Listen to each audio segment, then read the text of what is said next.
the Red Hot Reds podcast. Here are your hosts, Ricky Logan and Roger Straz.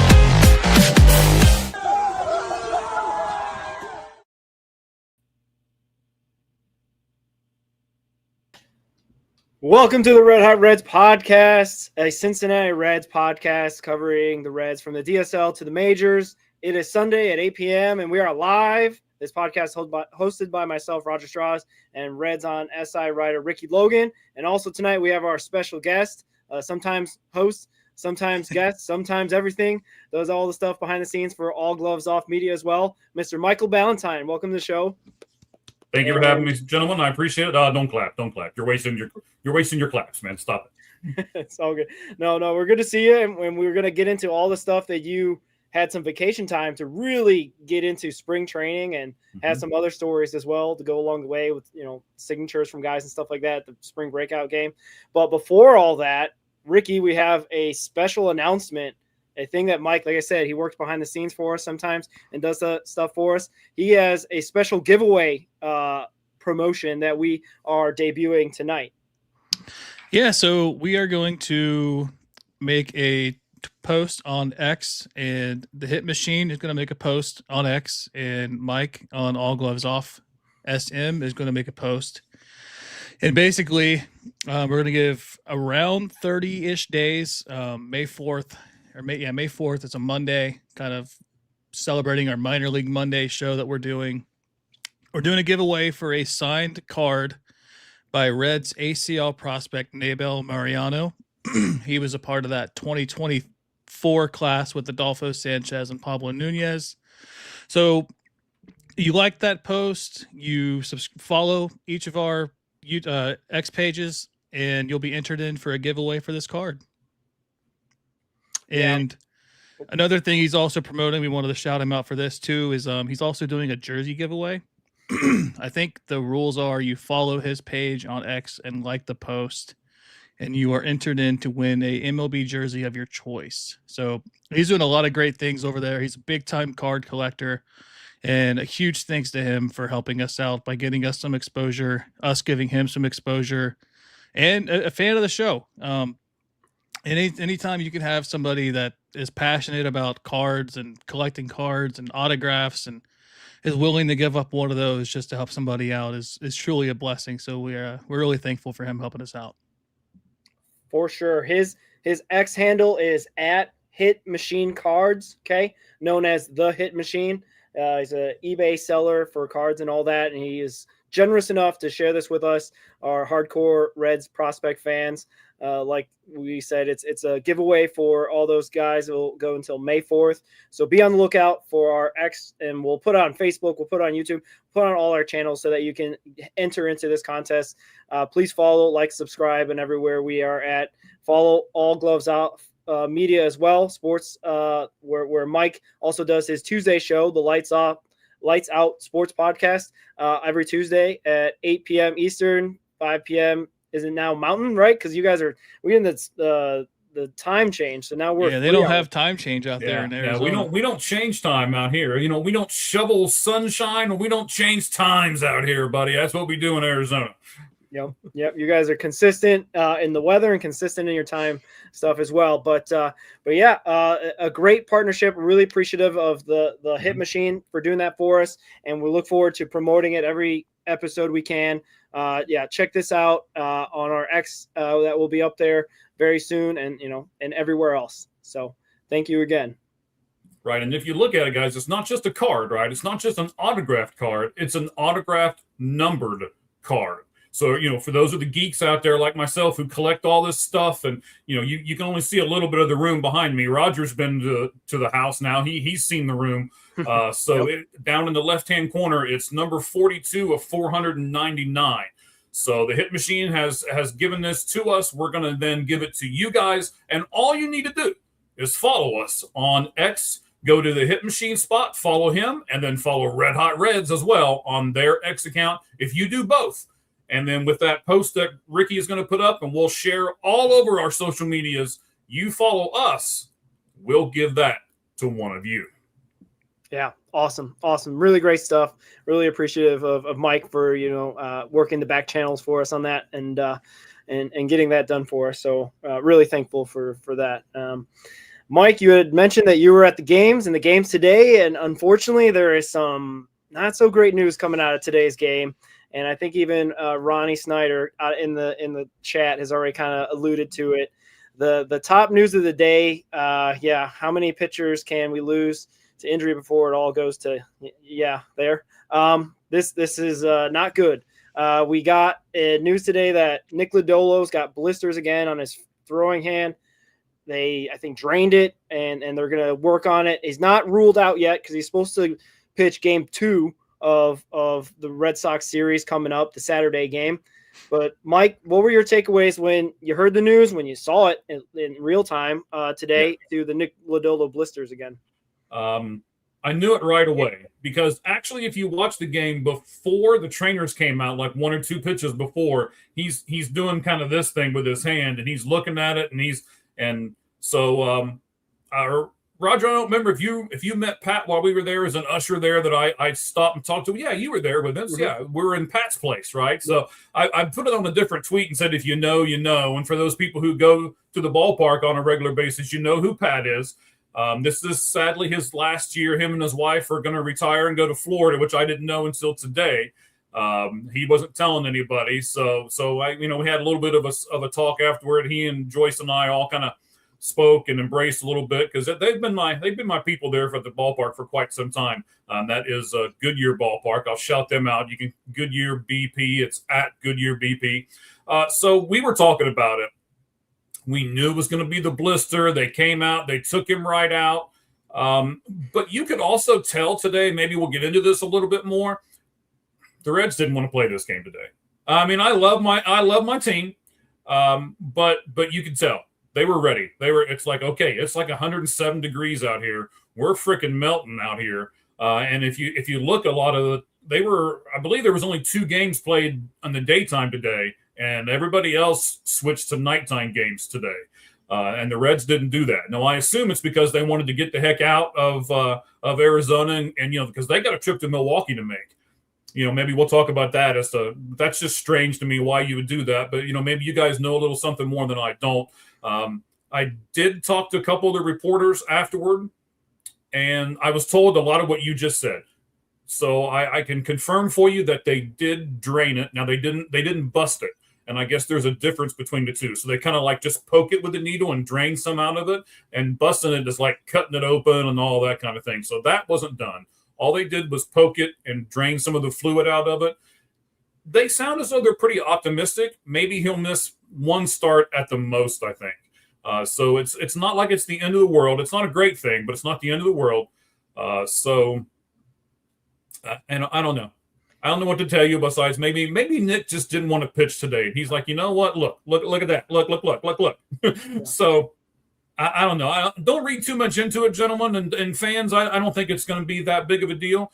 The only fear for me is that it's a recurring thing. As long as it's a one-time thing, we get it out of the way, we're done. He misses a start. Okay. We have depth. And we'll talk about that before the show is all done today too, I'm sure. For sure. Ricky? Yeah, it's concerning just because of the history that he has. And I have video of it, not of the actual blister, but just him, getting out of the game and stuff. It's not a good look. It sucks, just he has the history of the blisters, and I don't know what you do about it to make it not occur. Singer also had the issue earlier this spring as well. Shout out Greg Kuffner, Reds Daily 4 for the video on that. I don't know what you do because it seems like it's every season with him that it's always a blister and it's always the same 2 fingers. And I don't know because today was just 1 blister, and I can confirm that for you too. Only 1 blister on the index finger. So that's positive news. I don't like the fact that it was drained, I guess, just because that they're going to make him take a rest. But I don't know. hopefully, like you said, this isn't something that's too serious. And thankfully, we didn't make the option down of one of the other three that we have in the pike. We got Lodolo, or Louder, Williamson, and Burns. Going with that like pseudo 6-man rotation hybrid, pitching two guys in the same day kind of thing. Maybe now they're going to stretch them out to pitch a whole game each, and then you don't have to worry about adjusting the rotation like you had thought you were going to have to. Nonetheless, it's just not good news. Yeah. Hopefully we don't have to go down this path where he has to learn to pitch right-handed, Ronnie. Please. But I was a bit not necessarily as bad a mood, because they had also reported that there was blisters on Singer's hand, and Singer is not expected to miss any starts. So I was kind of like, okay, maybe this is super precautious. We're super close to the beginning of the season. Like missing one start, not necessarily the end of the world, which is, I hope, the best case scenario that's going on. The recurring bit, yes, kind of annoying, kind of a thing where we're just going to, hope and pray that this is not going to just affect this starting rotation, because we already lost Hunter for about 12 to 14 weeks. So we're kind of like, the next injury could really make it that much more difficult to be a stellar rotation going out there, something that has been the strength of this ball club for the last couple of years. So it's kind of frustrating in that aspect, but we're hoping that it's nothing, and we can, at least not a big deal, and that he can only just maybe miss the one start, get back on track. I mean, Abbott last season was injured going into the season, right? He didn't make his first start till like mid-April. So basically, and he ended up being the most consistent pitcher for the Reds. It's not the end of the world if he misses a start, is what I'm trying to say. There's a lot of games to play, a lot of innings to eat up. So hopefully this is just a little small blip on the radar. Yeah, I think the scary part, though, is that we had a blister last year at the end of the season with him, and it was reported that it was a not so big deal, and he missed 26 days. So you kind of hope that it's less than that. And just based off the history, it's kind of concerning. But then again, it is spring. It's happening now, and it's not happening in the season. Yeah. Maybe it's just a mild blister that didn't, flare up as bad as they thought it was going to flare up as bad as they thought it would. Yeah, for sure. Mike, any other thoughts on Nick Lodolo and that situation? Mike. Sorry, I muted the mic. I was doing a couple other things. I heard the microphone clicking in the background, so I was like, "Oh no, bad podcasting." No, you're good. So I've said this for a little bit, and I'm going to start the show off with a bang. Here we go. I've been on the trade Nick Lodolo bandwagon for quite some time. He is an injury-prone guy. He just gives me the impression. And I don't know him. I don't want to act like I do. I don't want to act like I've met him and sat down with him and had a meal or anything, because I have not, right? But he gives me the holier than thou complex, like I'm the best pitcher out here. And because of all that, I just assume, it's 100% an assumption on my part, that he's going to want all the money he can get. So I am all for trading him, and we have a good staff behind him. To me, we don't need Nick Lodolo. We might need to trade him right the moment and get some prospects for him and keep this pipeline going. We all know it's going to take more than 5 or 6 or 7 starting pitchers, and it's going to take more relievers than what we've got on the current roster right the moment. So let's replenish this. That's one of the things that I think some of these teams like the Reds that can't afford to go out and spend $200 million on a superstar, except hopefully Ellie. But, that's what we have to do as a team. We have to keep replenishing this farm system. And I think Nick Lodolo can help us do that. I don't know how you guys feel, but I'm on the bandwagon. Let's trade him now. Yeah, I think he's coming to his last year control, Ricky. Like he's getting there where, he might be worth something if we give him up sooner than later. Ricky. Yeah, he's going into his final season of arbitration this offseason. What worries me, though, is what are you going to get back based off all the blister history? Because you know that the team trading for him is going to be aware of it. But like you said, we do have depth behind him. And based off Chase Petty's performance on on Thursday in the spring breakout game. I feel really confident about him having a way better season this year than he had last year. I think the the blow up on his major league debut kind of set the tone for his year. And I had him coming up last year. I didn't expect him to come up in April. I thought he was going to come up around July or August. But I think that kind of ruined his confidence for the whole year. He's been pretty solid this spring. He had a couple good outings. He had a good 2-inning outing a couple days ago, only allowed a hit, I believe. And that spring breakout game, just, he allowed the 1 hit with 6 strikeouts and no walks. All but 10 pitches were strikes. Like, give me that. Like Chase Petty, Yep. I think his ceiling's Sonny Gray, and he looked like Sonny Gray on Thursday. So if we can get that out of him, and he's only 22 still, like he's still a young pitcher. He's been in the system what feels like a decade, but Right. he's learning, and he's going to be, if he figures out the strike zone, he's going to be a pitcher to watch out. And if we can get him with Louder and Burns and Williamson and Green, if he can give you 120 innings, and like there's a solid 5 right there, not counting 2 or 3 years from now, Aaron Watson coming up. Like, he looked phenomenal too. He's way ahead of schedule, I think. I think he's more than an ACL guy this year. So there's pitching depth behind Lodolo that makes you feel okay. Like, I would rather trade Lodolo than Green. I know all the people wanted to trade Green this offseason, but I would rather, if I'm trading one of them, I'm trading Lodolo for sure. Yeah, for sure. Mike, any other thoughts on this situation before we're moving on? I totally agree with everything you just said. I was at the breakout game. There were people, I was trolling one person you already mentioned, and we had a little fun with that. But I was sitting beside a few people on one side of me that I knew, and a few people on the other side of me that I didn't know. And we were all looking at each other like, oh my gosh, whoa. And then I didn't know a whole lot about Aaron. I'm not as much into the minor leagues as the two of you guys are, but talk about somebody who came out and impressed me.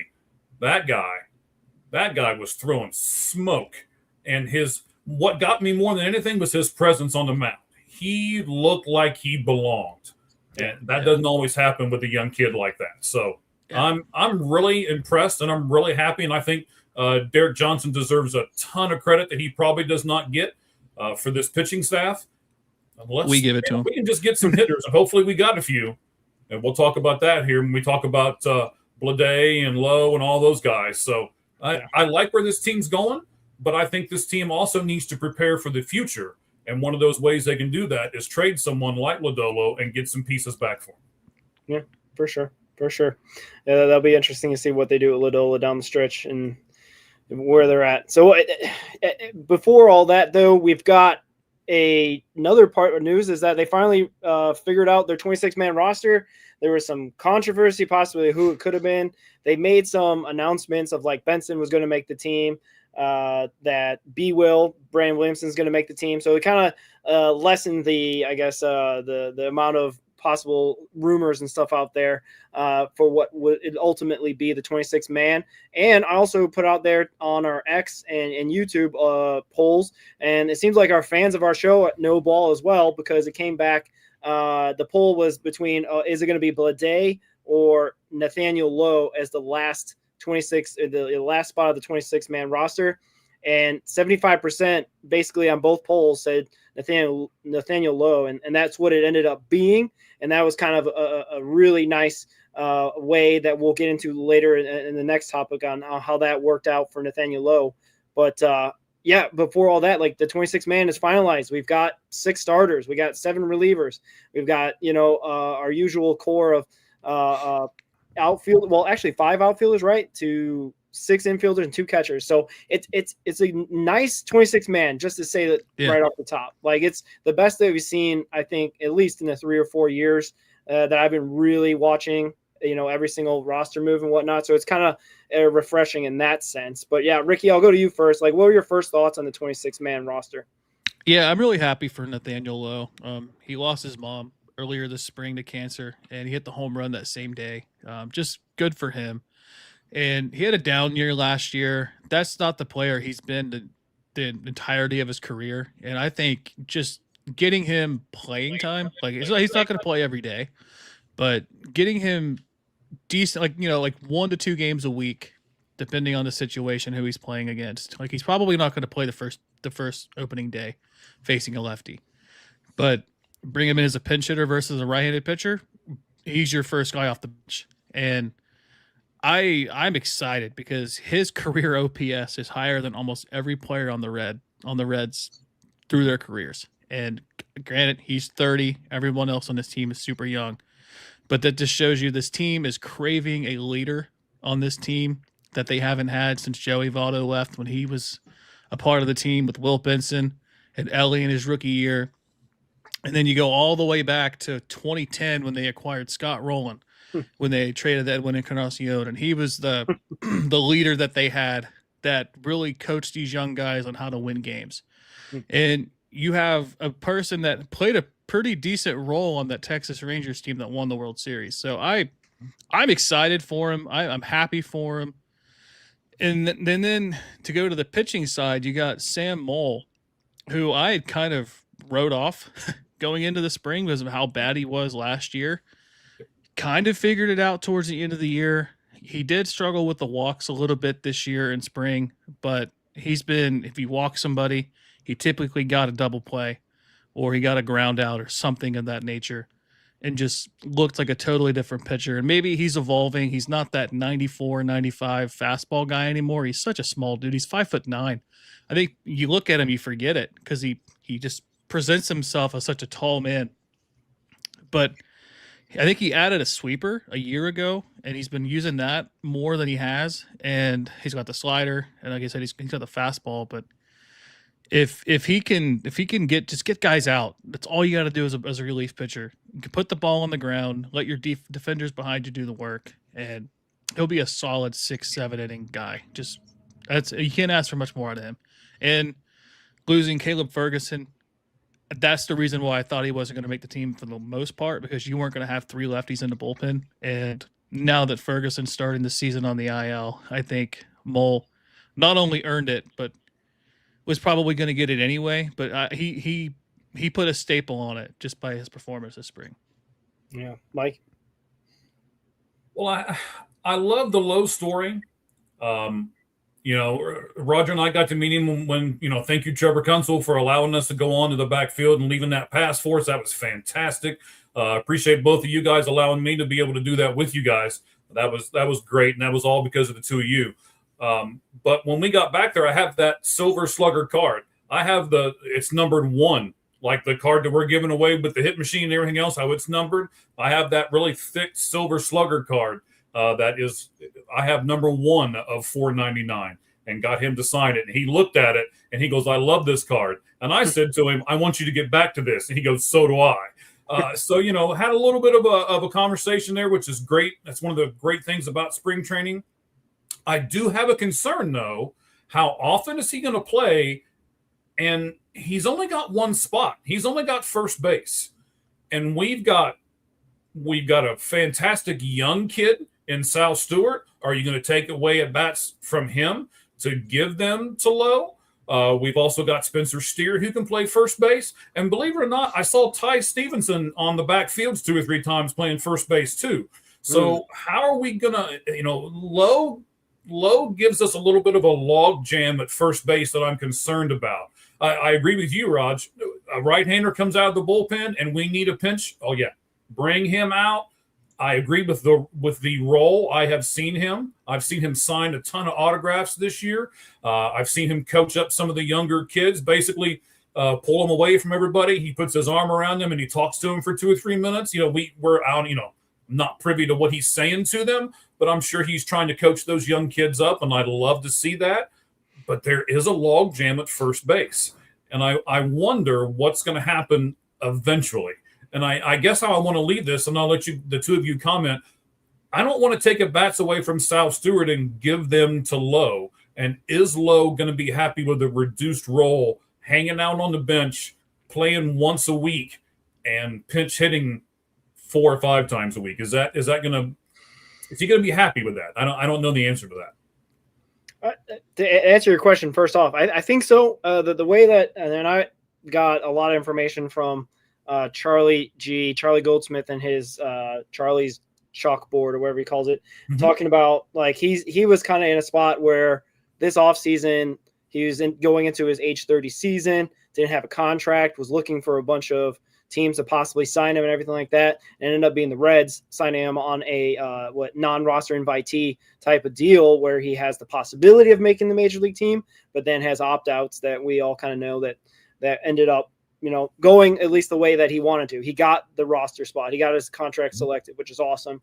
And also coupled with that news of like his mom passing away and whatnot, kind of probably put a lot of things probably in perspective. I think he knows that he's not a guy that's going to play every day. I think he knows that.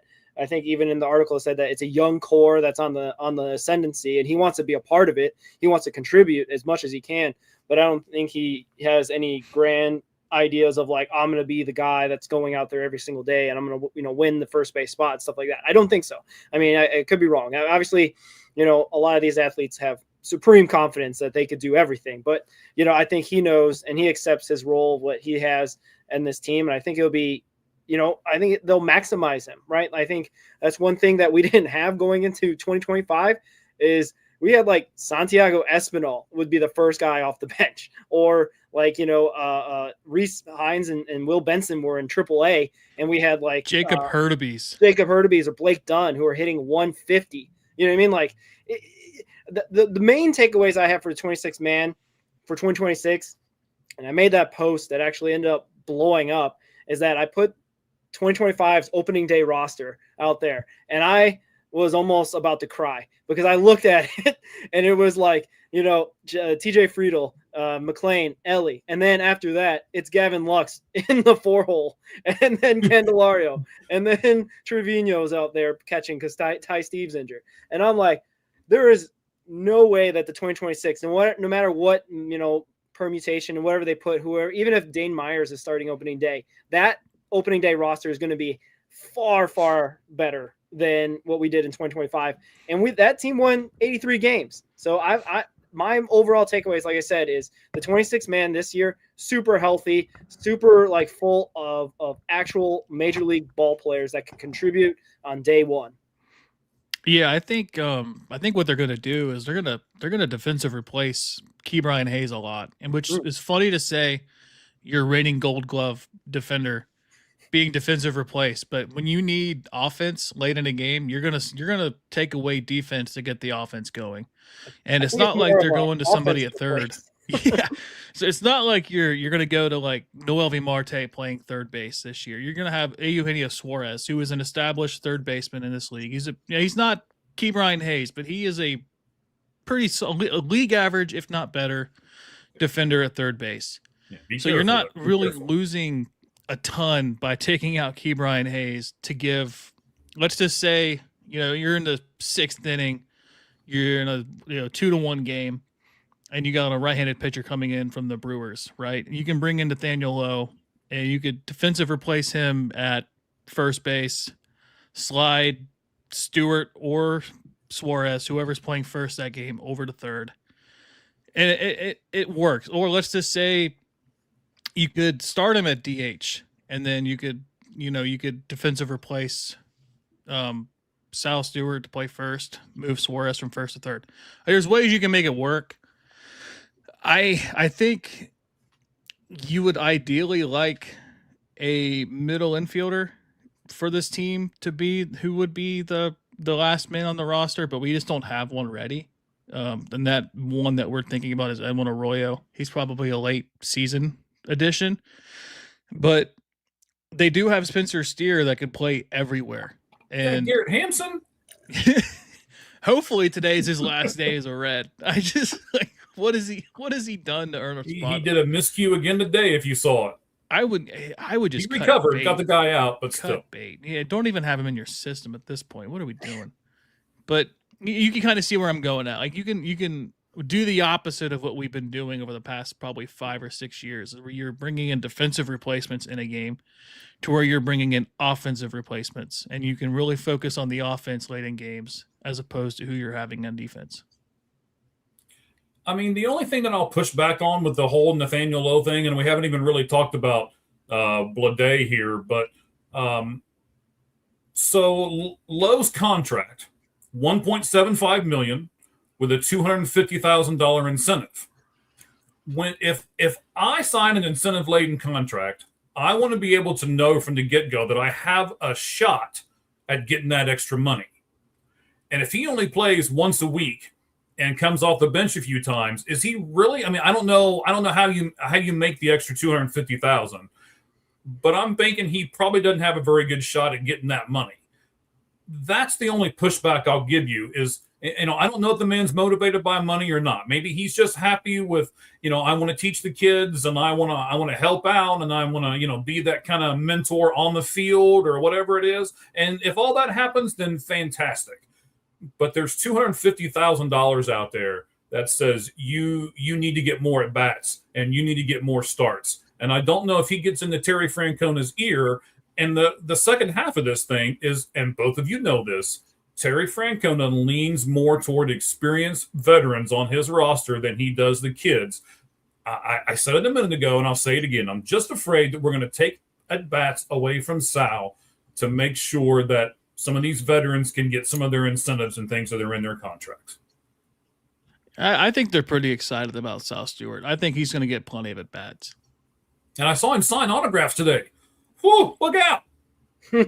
To follow up on the comment you're talking about in terms of like he's a veteran and Tito is going to like look to those veterans and whatnot. Yeah, if he's playing great and he's hitting, yeah, for sure. I don't think we should get into these scenarios where we're just kind of like going with McLean when he's struggling and just keep putting him out there and putting up if he's struggling, just keep putting him out there. I hopefully that Tito has kind of learned this ball club to know that like, yes, you give them a rope, you give the guys that have earned that rope as much as they need until it starts hurting the ball club. At that point, hopefully that's when Nathaniel Lowe can step in and play a good stretch and whatnot and be able to maybe make some contributions to basically make this team better when some other guys maybe struggle. Maybe Sal Stu struggles. You know what I mean? Like that could be a very is his first full 162, right? So like it could be a situation like that.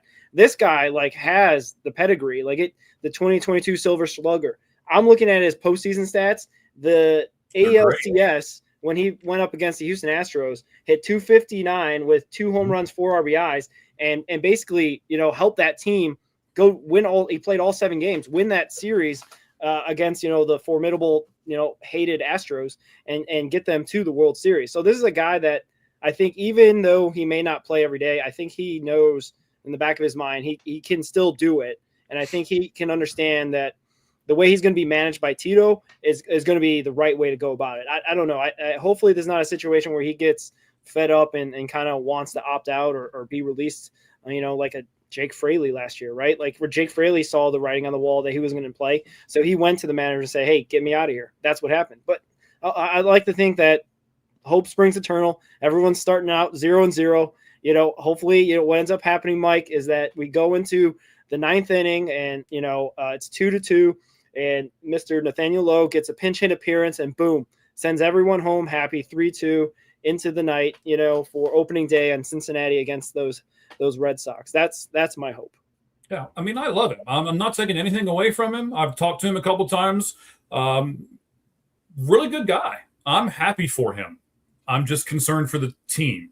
And the other thing that I'm really concerned about, and I don't know how much of this you guys want to talk about, and I'm not trying to sabotage your show here, but there's 2 guys that had to be sent down because they had options. Let's get this out of the way. That's why they got sent down. But if you look at their numbers, right, their numbers say you shouldn't get sent down, yet they did. So J.J. Bleday hit .317 in the spring with 4 home runs, 11 RBIs, and a 1.047 OPS. Those numbers are correct. And if you think those numbers are crazy, Reese Hines hit .410 with 5 home runs, the same 11, not the same, but he had 11 RBIs as well, and a 1.414 OPS, on base plus slugging percentage. And neither one of those guys are going to be with this team. Gentlemen, does that just mean that this team's really good? Or does that just mean those guys had the options and they were the ones that were sent down and we're stuck with what we've got? I think that they're really confident about our outfield this year. I think this is the best outfield we've had since 2021. You're not looking at a Stuart Fairchild coming in. You're not looking at Jason Vossler. You're not looking at Scott Schebler. You're not looking at these guys coming in. Although Scotty Schebler, one of the last, second to last Reds outfielder to hit 30 home runs in a season. No slander for Scott Schebler, please. I'm just saying. The SS, man. That was the autograph. SS, and that was it. But it was like Billy Hamilton. B.H. And that was it. But you can get where we're not looking at Jacob Hurtubise and Blake Dunn as they have to make the roster over somebody, right? Mm-hmm. Like, this is an outfield that has TJ Friedl, Noelvi Marte, Will Benson, and Dane Myers as like your core 4 outfielders. And just, injuries are going to happen. And the way that Rhys Hines played last year in AAA, you feel confident that he's going to be ready to come up when it's his time and perform. I think when he comes up, he's going to play. And I think that's what Terry Francona said when he mentioned optioning them down. Same with JJ Bleday. I mean, he was like the 4th overall pick out of Miami. Just 5 years ago? It wasn't that long ago. He's a really good talent, but he's kind of limited to center field. And you would have to take Friedl out of left, and then you're moving your left fielder around to put Friedl in left, and then you're moving pieces around. Dane Myers can kind of play all 3 outfield spots. Marte can kind of play center. Hasn't shown me much yet, but they got to get him out there to let him learn. But I think another thing, too, to factor into that is Bleday is kind of a weird, like, lefty splits guy, with Rhys Hines being a righty splits guy. Kind of the same with Marte. It'd be difficult to make that situation work when you have a lefty like Lowe who can crush righties. And you got Friedl, who can kind of hit everybody. Dane Myers mostly crushes left-handed pitching, so that kind of works. But I don't know. I'm happy with Lowe being the one that made the team, because I would rather know that we have guys that have options that can come up when we need them to, instead of cutting bait with somebody that has performed. It's not like we're bringing him on because he doesn't have options. We're bringing him on because he played his way on the team. And I think that's the key to the whole circle of the thing, is that he earned a spot on the team, as opposed to how we had Jeimer Candelario 2 years ago that never got it going, and we were paying him $15 million to just do what I would do out there. Yeah, it's the one thing though that, and just get this one, it's that Lowe will get playing time. Injuries do happen, that's for sure, especially in this Reds team. There's going to be time to time where Lowe will have probably some decent stretches of playing time. Hopefully, I mean, we'll see what it ends up looking like.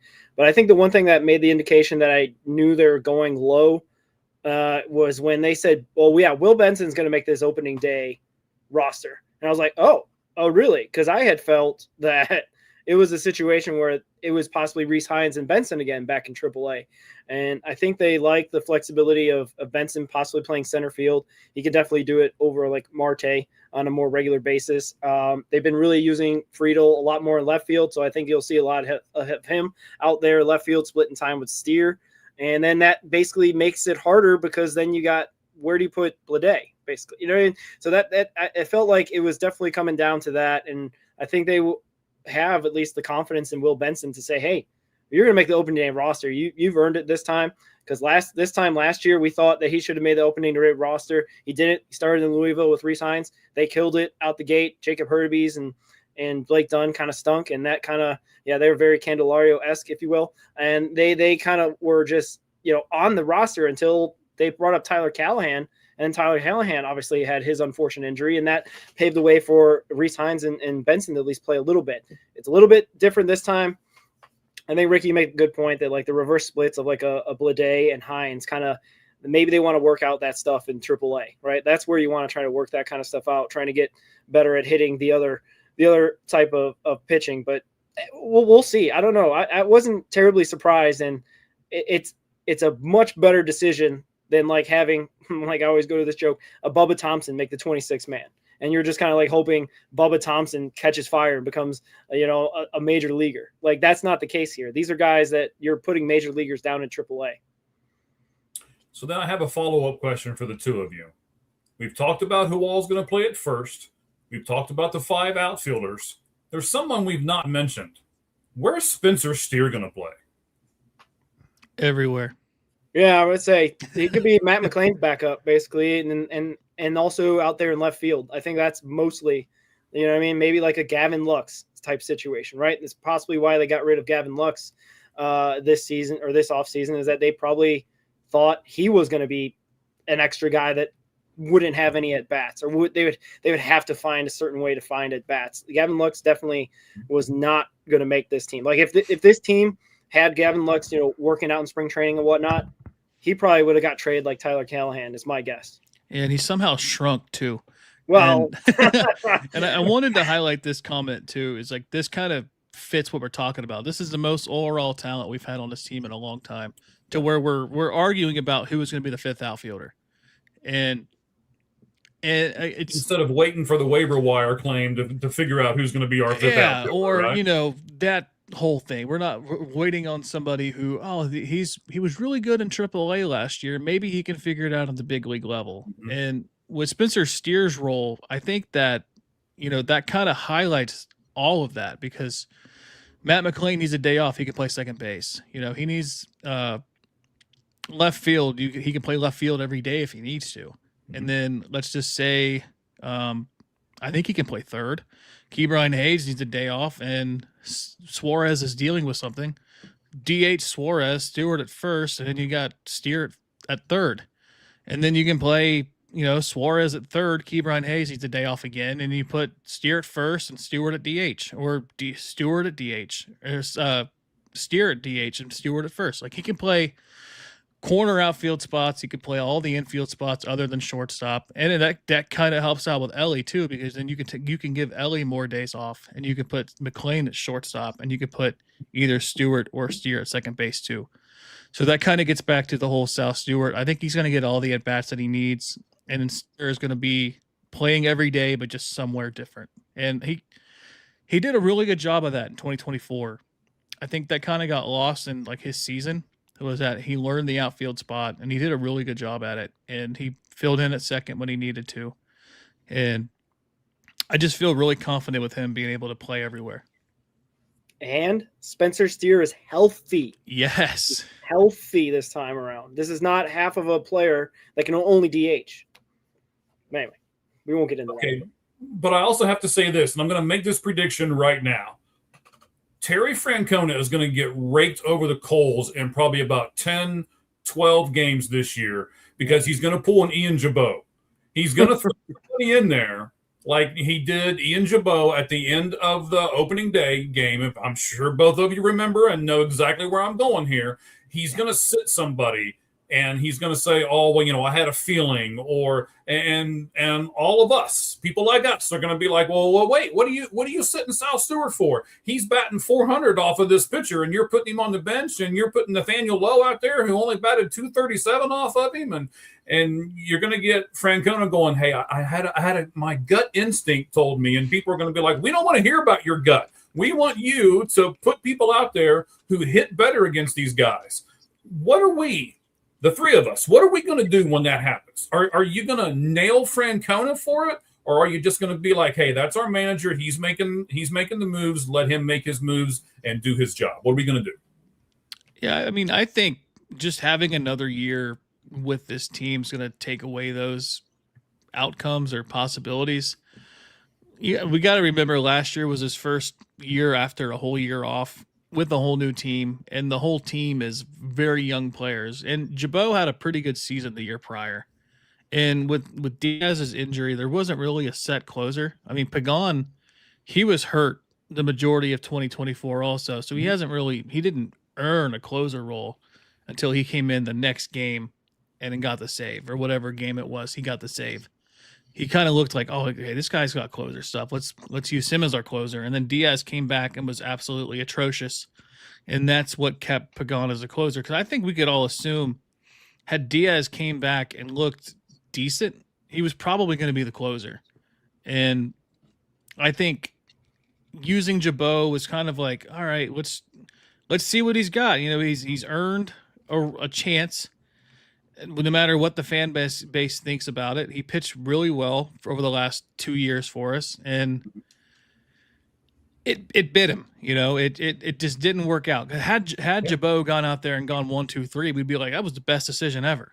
You know, so hindsight's 20/20 on that, but I think that, you know, there wasn't a whole lot of those situations offensively. And once he learned the bullpen that he had, he kind of had less of those mishaps, I guess. There was probably about 5 to 10 games this year where you're like, oh, I probably should have started this guy, or I probably should have let that pitcher go a little longer, or I probably should have pulled him out sooner, or whatever the case may be. And the biggest one being Ellie playing 162. Yeah, that might be the thing is if he's letting Matt McClain hit 100 for a month, then and not switching it up or doing anything, that might get me more upset, because that happened last year. This is not a new thing, right? And I'm not saying that Matt McClain is going to do that, but just something of that situation where a guy is just out there too long and is starting to hurt the team more than help the team. And he always kind of couches it like, well, his defense is above average. It's like, yeah, but we're here to win ball games. We need offense as well to win ball games, right?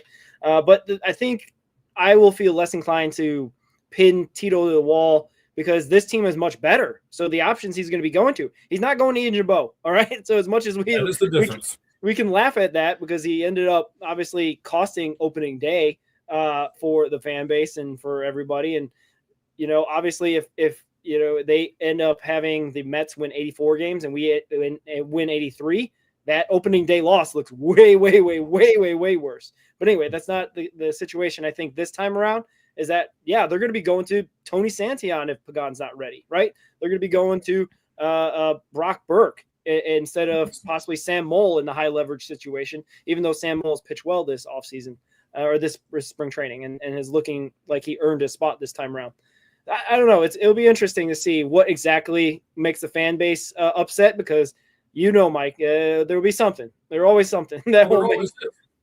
So we'll see this time around. Yeah, I'll be right there fueling the fire too. I mean, overall with this conversation, I'm happy. I'm happy for Lowe. And this is the good problem that we all wanted.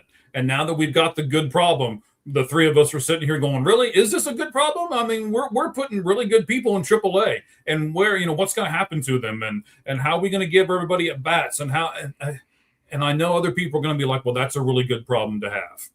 And I guess it is. You know, you said Matt McClain was out there. Well, who are they going to put at second base besides Matt?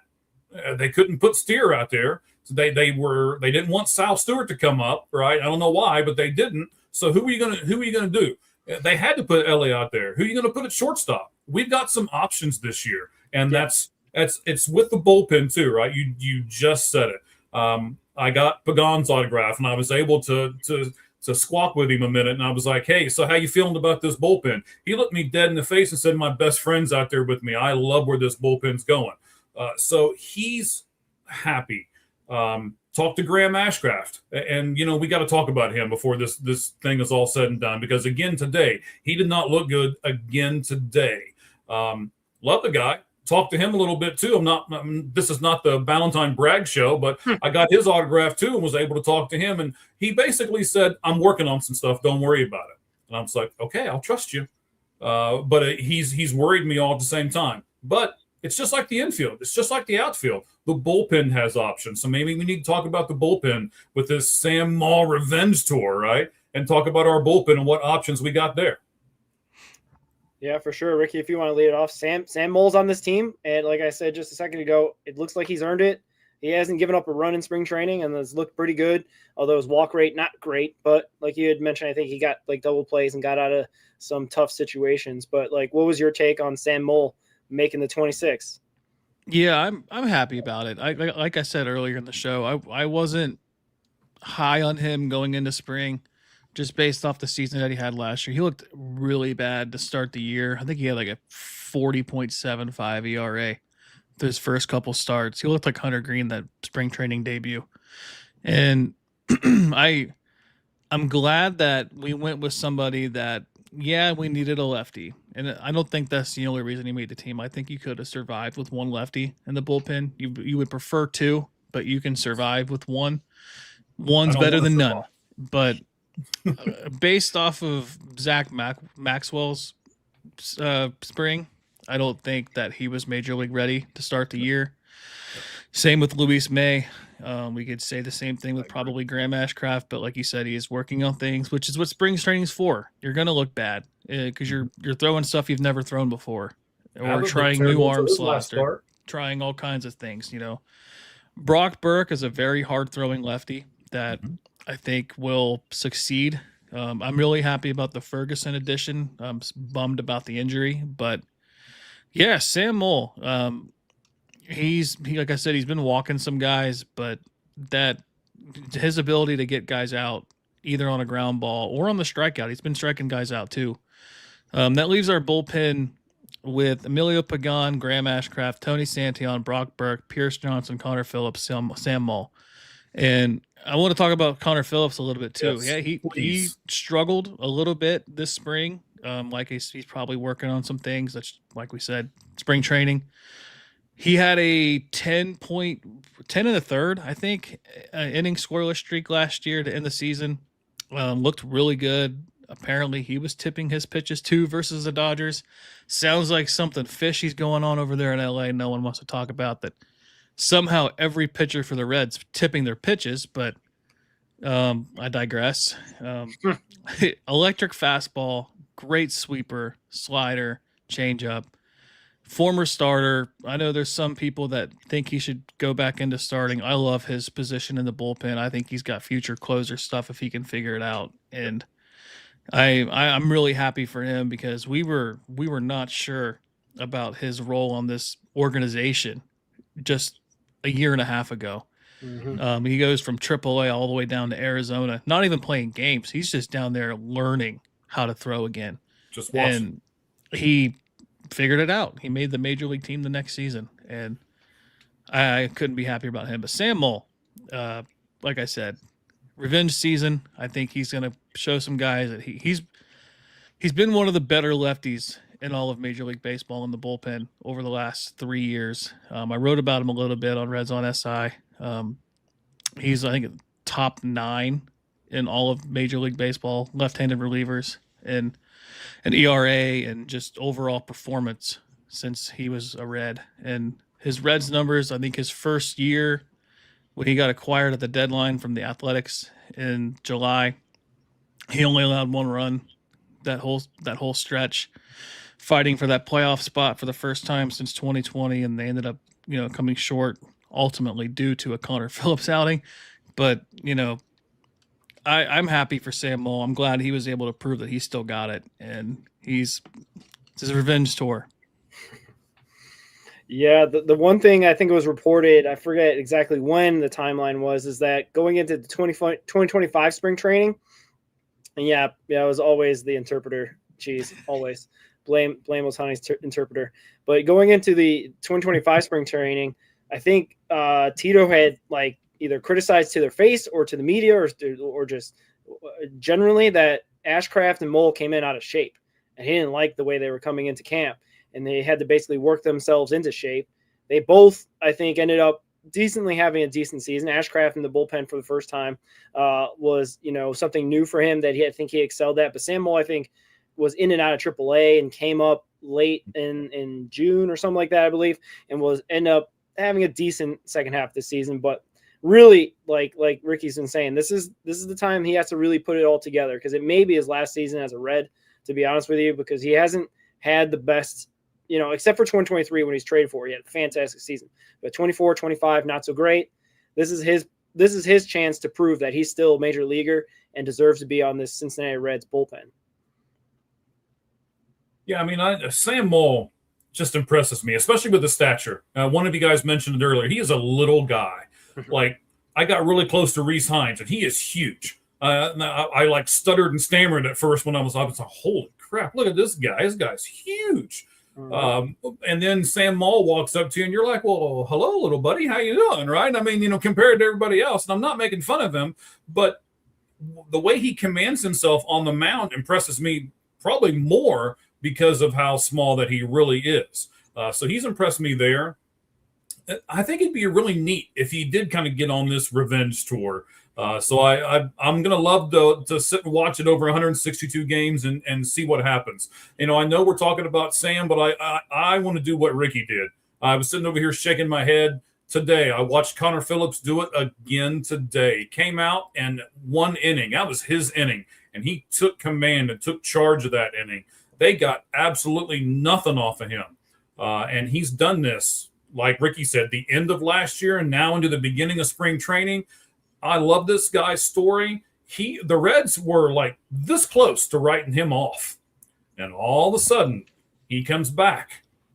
I'd love to know who helped him out so much. I don't know who it would be. I have a couple of suggestions. Maybe I know Soto was running around here. I know there's some older Reds pitchers and stuff that are here, and there's a lot of these guys. That's one of the great things that the Reds are doing too, is they're bringing back some of their alums, especially here to spring training. So that's going to be fantastic, and it is fantastic, and I love to see this. I am pulling for Sam Moll, and I am pulling for Connor Phillips. And this bullpen, daggone it, guys. We need to talk about how many of these people in the Cincinnati Reds bullpen could be a closer right now, right? Sandion can be a closer right now. Pagan obviously is the closer now. Johnson, his best friend, who was, by the way, if you guys don't know, the best man at his wedding. So those guys have been buddies for a long time, right? And they're extremely happy to be in this bullpen together. He can close right now. I think Connor Phillips has closer stuff to where if you had him in a tight spot, he can close right now. And then think about Louisville. Who else is going to be in Louisville that has eventual, I think, closer stuff with Luis May and with Big Sugar and all of these guys? We have got a bullpen not only on the major league level, but at the minor league level. And I'm very excited about not just our starting rotation, but this pitching staff as a whole, bullpen and starters. Yeah, I wanted to get back to Sam Moll real quick. There was this thing that Charlie Goldsmith put out about him, and he had said that the main issue for me was in the zone percentage with fastballs. That led to getting behind hitters, and the focus moving forward was getting back to attacking the zone. You look at those numbers, and you won't help yourself when you're behind in the count. And he's right. He was atrocious to start the year last year. I do have his stats. He was a 6.38 ERA with a 229 batting average against him in 18 of the third innings at the major league level, and wasn't any better in AAA last year either. He had a 265 batting average against him with the 5 ERA in 27 innings. So in more innings, people hit him better, which you would hope that wouldn't be the case for a major league caliber reliever. But the history with him leads me to believe that he can get back. With Oakland in 23, he had a 4.45 ERA in 45 games. And then when he came to Cincinnati, he had a 151 batting average against him with the 0.97 whip and an 0.73 ERA in 24 and 2/3 innings. And then in 2024, 3.35 ERA, 2.01 batting average against him, a 1.09 whip. So he's been pretty consistent with Cincinnati. And you can probably credit that to Derek Johnson, I think would be the likely cause with him. But yeah, talking more about the closer role, like we're leaving out Trevor Kunsel in that conversation too, because in the spring breakout game, he allowed a triple and he allowed a single to score a run. But you take away that, like he walks somebody, but then he gets a strikeout and a ground out or something. Yep. Great pitcher. He didn't allow a run all spring. Like he's 26 or 27. Like he's still young enough to where you can leave him down there for a year or two and come up at around age 29, 30 and be a legitimate closer for 3 to 5 years at the major league level, which is someone that you could rely on with the potential of Pagan leaving at the end of this season with his, I think he's got a club option or a mutual option. And like I said, the closing potential depth with this bullpen is something that's really exciting. Mm-hmm. Yeah, for sure. I don't know if you got any more thoughts on Sam Moll, but we can get to this top 10 staff thing that we're going to talk about because it does, I think, include like Kunzel, Maxwell, and May and everything like that. And I guess one thing for Kunzel is that he doesn't have the Maxwell May stuff of 100 plus, but I think he's got the He's not mentality. far off. He's got the mentality. Well, yeah, he did hit 98 in the Arizona Fall League. That's So it. like he can pull it back, and he's gotten a lot better and a lot more velocity on his fastball. But I see him as more like a mentality guy, like Pagan. Where the reason why they go with Pagan is not because he has, blow away stuff and just throws the fastball like the guys I just mentioned, but he can get in there and has the mentality to get 3 outs. That's the job. It doesn't matter how you do it. Doesn't matter what you do to get it. You get the 3 outs at the end of the game to get the W, to get the save. And I think that's a lot aligned with Trevor. It is like it's mentality for him, and I think he's been through enough that he knows that this is his chance, and hopefully he gets his chance in AAA this season. But before we get into all that, there was an article that I don't know why it triggered me. It got me really upset when MLB.com puts out this article. It says top 10 pitching staffs in Major League Baseball right now, not just the starters, but starters plus relievers. So the whole staff, the whole 13 guys. And I was like, okay, this is going to be great. I'm going to see some Reds, maybe 9, 10, just to be conservative in terms of like what I thought what they should be, because of our opinion between Ricky and I, especially, we think it's at least a top 10 staff, top 10 starters. And then the bullpen has gotten stronger, as we've documented well on this show. Get into the article. I'm like, okay, cool. Yeah. Like they got like the Brewers. I'm like, okay, the Brewers trade away Peralta. I get it. They have a great, farm system. Want to keep going down. Okay. The Mets. I'm like, okay, whatever. And no Reds. Well, I'm like, are you kidding me? Like, what are we doing here? Like, this is, anyway, before I get down that path, Mike, I'll go to you. Like, I don't know if you read the article or what your opinions are exactly, but like, are the Reds a top 10 staff in your opinion? Well, first of all, I don't know who wrote that article, but I don't read crap I disagree with. So let's just throw that out there right now. Yes, as a whole is what we're talking about now. Bullpen and starters, correct? Yep. Yeah, absolutely. And here's how I'll prove it to you. We just talked about it. Let's say, we don't want any of this to happen, right? If we have an injury in the bullpen, is there someone in AAA who can come up and seamlessly take that spot? Yes. Am I worried now like I was last year and I'm going, oh, we got to re-sign Pagan. We got to re-sign Pagan. No, I'm not really that worried right at the moment. Do I like him, and would I like to have him come back next season? Absolutely. Is it a have-to thing? No, because we got other pieces that I think can fill in that spot. It's the same way with, we're worried in the beginning of the show, right? Oh, no, look, Nick Lodolo's got a blister. What are we going to do? Okay, so Nick Lodolo has a blister. He'll miss a few starts. We've got Brandon Williams. We've got Chase Burns. We've got Rhett Lauder. We've got Chase Petty. We've got all of these guys who can come up there. I want to know, and maybe you guys can enlighten me, because I have not read or didn't even know about this article, but I look at it that way. Not necessarily are these the 5 great guys, and then after these 5, we don't have nothing in AAA. And if one of those guys gets hurt, you're bringing up somebody who is just basically a fill-in. That's not what we're doing here in Cincinnati, ladies and gentlemen. We're bringing up guys who can take those spots. This roster is deep, especially in the pitching. And again, I'm going to shout out DJ. That guy deserves a ton of credit, what he has built here. And I'll do this again too. That's why I don't have a problem trading Lodolo. In fact, I'm going to start clamoring for it. We need to trade him and bring some more pieces back here. And I'll let you guys go.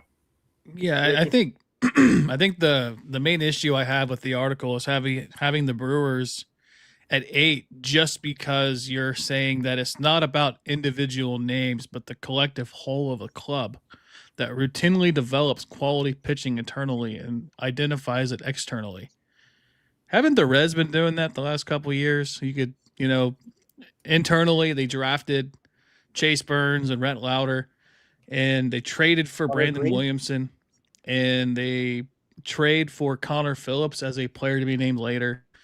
Draft Hunter Green 2nd overall. You draft Nick Lodolo for first round. Like, Andrew Abbott was a 2nd-round pitcher who made the All-Star team last year. And I get it. You can make the argument that they're looking at the injury history with these guys, and they're probably not all going to pitch at the same time. But if you're going to use that argument with the Brewers about them not looking at individual names and looking at a collective group, the Reds as a collective group, when they're healthy, are easily a top 10, and I would rank them ahead of the Brewers. You could, and having the Pirates, like, I think the Pirates might be low.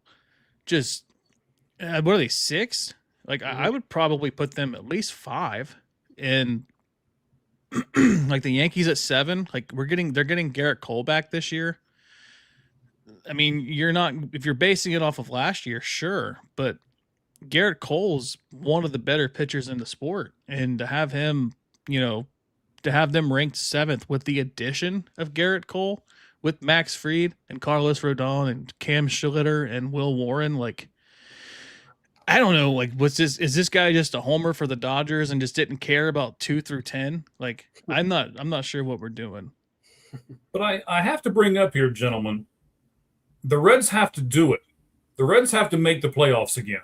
The Brewers have made the playoffs. I don't know how they do it, but they have seemingly made the playoffs like every year. Now, do they get knocked out pretty much right away? Yes. But the Reds aren't even making the playoffs. And the only reason they made it last year, let's all be honest with each other, is because the Mets fell apart at the end of the season. The Reds snuck into the playoffs, all right?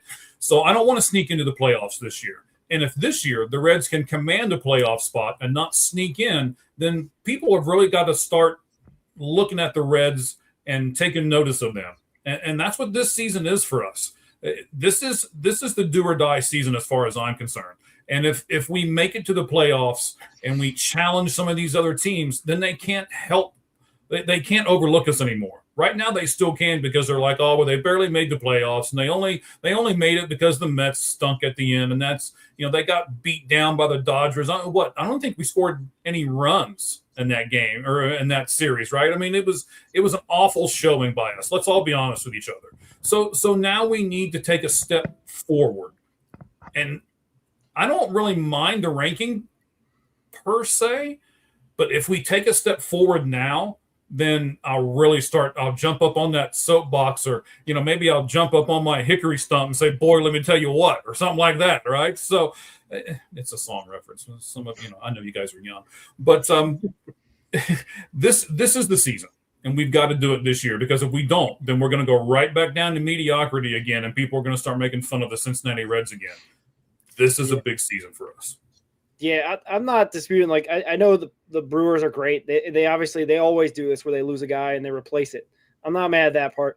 I understand the stinking Pirates, because that's basically the best part of their team is the pitching for the most part. Like, they got a couple guys that can hit, but that's about it. I guess I'm most mad at number 10, the Mets. I guess, yeah, the Mets, they fell apart. But, like, they added Freddie Peralta, Nolan McLean, decent pitcher. But who's this? David Peterson, Clay Holmes, Kodai Senga, decent. But Devin Williams stunk as a Yankee, and he's going to be in the Mets. Luke Weaver is a Reds cast-off. You can't tell me that the Reds are worse than these guys. Like, I guess that's my biggest thing, is that I think this big city homerism that Ricky was kind of alluding to, like putting in the Dodgers, put it in the Yankees, put it in the Mets. What we got to put in next? Like, I mean? I respect, like, like the Mariners. They're a decent farm system. I mean, a couple of our guys are Reds in there, so that's probably why they're better. So anyway, but I just can't stand the Mets is all I'm saying. I understand they're better, but they're gonna still Mets. Like, get out of here. I don't care to see them anywhere on these top 10 rankings. Yeah, I guess my disagreement with the list is I'm okay with 1, 2, and 3. Like, obviously the Dodgers have an elite pitching staff. The Mariners are really good. Brian Wu, Luis Castillo, George Kirby, Logan Gilbert, Bryce Miller. And that's just the starters. We're not talking about the bullpen too. The Phillies, I can kind of see them at 3 with Zach Wheeler, Christopher Sanchez, Jesus Luzardo, Aaron Nola, Andrew Painter, Yohan Duran as their closer. Like, that's pretty solid. But you kind of get me with 4 at the Red Sox, because Sonny Gray isn't who he used to be. Ranger Suarez isn't who he has been. Brian Bello, I mean, he's okay. Johan Oviedo, he's all right. And then you go to their bullpen, like, you're really looking at maybe, Chapman and Zach Kelly as, like, their 2, like, legitimate bullpen pieces. And then you kind of, with 5, like, okay, you're including a 45-year-old Justin Verlander with, like, I can give you their rotation solid, but Kenley Jansen's a whole lot older and hasn't been great. I couldn't tell you who Will Vest is or Tyler Holden. They got Kyle Finnegan, who was the former Nationals closer, and then Drew Anderson. I would have the Pirates. If I was to rank these 1 through 5, I would go Dodgers, Mariners, Tigers, then the Pirates, then the Red Sox would be my 5.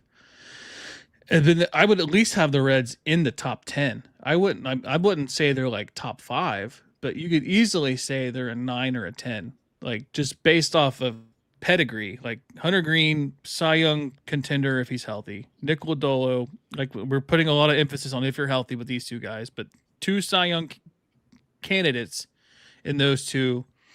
You have Emilio Pagan, who could have been an all-star last year. You have Pierce Johnson, really good reliever. Sam Moll, who's been incredible since he's been a Red. You've got Connor Phillips, young and up and coming. You've got, Brock Burke, flame-throwing left-handed reliever. Graham Ashcraft, when he's on, And there was some talks about them trading him to the Yankees for Jason Dominguez. Like, that's a pretty solid return for a reliever.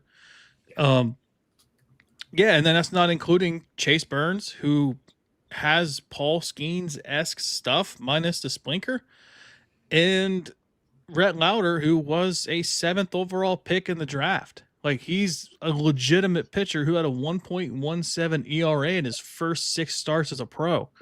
Had he had pitched last year and pitched up to par of what he did in 24, you'd be like, all right, the Reds rotation is set. I think if they can live up to the hype that we have for them, we're looking at them as a top 7 team next year, 2027's list. No, easily. Yeah, and some comments in here. Yeah, Weaver was pretty good, but we saw him as a Red. We know that he may not be able to replicate. Hey, that Dream Weaver magic, man. It didn't matter how many runs he gave up. We outscored him. Yeah, and Devin Williams stunk. So, miss me that. Are we going to say that he's going to reclaim his Milwaukee form? Get out of here. Anyway, and I guess Will Vest is really good. I don't follow the Tigers. We should probably ask Clay Snowden about that. Not a Tiger show. Yeah, Will Vest is really good. I was shocked when you said, I don't know who Will Vest is. I was like, what? Yeah, all right. I don't watch Tigers. I want to go against you on my baseball fantasy team now. Great. All right. Yeah. All right. And Mike, I'm taking first pick. Yeah. Yeah. Any other thoughts about this triggering MLB.com article for you, Mike? No, I mean the only I guess I'll do one more thing, and I don't really want to get off on this tangent, but I'll throw it out there. We'll do it on an upcoming show, right? Ricky kind of mentioned it, and I'll hit it again. Graham Ashcraft almost got traded for a really good outfielder. That's the other thing that it brings. You trade from a strength and you go out and grab a weakness or a strength from another team.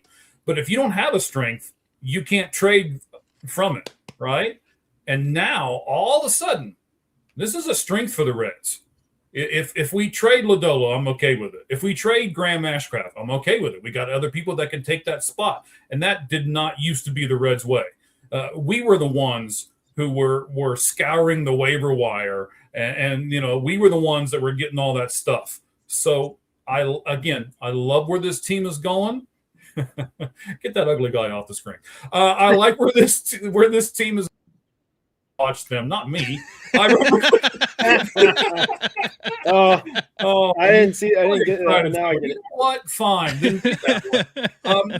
Here, I got to say this, gentlemen. We follow on All Gloves Off SM. That's the Twitter handle. We follow 8,114 people currently, and you know what show is number 1 right now amongst all of those 8,114 that we follow? It's this one. So we appreciate all of our fans right now coming on board and watching with us and, absorbing all this fantastic stuff. Up there in the corner, top right-hand corner, right above Ricky's big orange Cincy hat, right? Because there's so much knowledge in that big head that hat's got to cover, right? So that's why he writes for SI, and Roger writes for Substack too. So don't let him fool you, right? He's got talent too. He just likes to kind of be the the guy in the dark over there, right? Yeah, this show happened because I found his writing on Substack. So there you go. They're on the Red Hot Reds is on Facebook. It's on X. The whole thing now is on YouTube. We've got the audio only platforms going now. You can see us on Spotify. You can see this broadcast on Apple, iHeart. We've got it all going on, and it's all because of you, because you guys have all said that the Red Hot Reds is a really good podcast, and we've grown it and grown it and grown it, and we appreciate it and thank all of you for it. Oh yeah, for sure. We got a lot of love lately. It's baseball season, so we're glad to bring in a bigger, newer audience and all that. And then even, like Debbie Brown's in the chat, got our guy Cheese in the chat, William Wright's in the chat. We really appreciate you guys tuning in to the show. We do a show every Sunday, 8 p.m., recapping the week. And also we're doing a new show on Mondays called Minor League Mondays, where it's just going to be exclusively the minor leagues for the Red system. We're the only podcast out there that exclusively covers the Reds minor league system. And you're not going to find any better information than that show, especially if you're a minor league sicko like we are, where we're trying to go all the way down to the minors where these guys are playing in Dominican and whatnot. A lot of these guys we've made some relationships with have been really great. Like Mike had talked about, Trevor really set us up really nicely during spring training. McChrystal's been really nice to us. Moises Castillo's a really nice dude that I met there. So we're looking to expand and grow and do all that, because we feel like this is a good lane that not a lot of people, there is a lot of websites that cover the Reds minor leagues, but we're going to do it here for you as a show going live. So yeah, it's a lot of fun. Like I said, you're gonna hear about players you've never heard of, and some of them you might not ever see in a major league team, but we see potential in them. And we, like I said, we've earned some relationship with some of these guys, and shout out to the ones that have come on our show, like Kian Vu, Trevor Kunsel, Jonathan Harmon, Ryan McChrystal twice. So good he had to come back. It's a lot of fun. There's a lot of back catalog for interviews with those guys, and you can find them audio only, or you can find them on YouTube. Just links are all in the description for those, and just huge thanks to everybody that's made this show a reality, because we're just two dudes talking in a room into the void. I got nothing around me, so it's a lot of fun. Yeah, it's been a great ride, and we're glad that you're all here with us, and we're excited for 2026 because the Reds are going to be good, man. So that'll be some positive things to talk about as well. Same for Mike. It's going to be hopefully a great 2026 going forward with All Gloves Off, this joint entity that we're doing and growing and expanding all at the same time. So we're really thankful for all our fans out there. You're going to see us add some stuff too, by the way. All Gloves Off SM. I'm talking to some other podcasts. We've got some sponsorships coming up. We've got the one that we're doing right now with the Hit Machine, giving the card away for those of you who just happen to tune in. We'll put some stuff up on our social medias. You follow all of that. You like the Hit Machine, you like and follow here with the Red Hot Reds, you'll be entered into that drawing. And then somebody is going to get a fantastic autographed, numbered card from the Reds minor league system. I'm really excited about that. And I think this will open up the door, and we'll kick it down now. We'll start doing a lot of other stuff here on the Red Hot Reds podcast. And check there's it out. the card right there. Yeah, check it out. All our socials and everything. And Nabel Mariano card, signed courtesy of the Hit Machine. I think his handle on X is @HitMachineCards. So check him out there. Really appreciative about all that. Just this joint venture we're doing here as well. Exciting giveaway to give out to our minor league fans that really know. I saw Nabel Mariano in the backfields. I think you were with me that day, Mike. He hit a triple.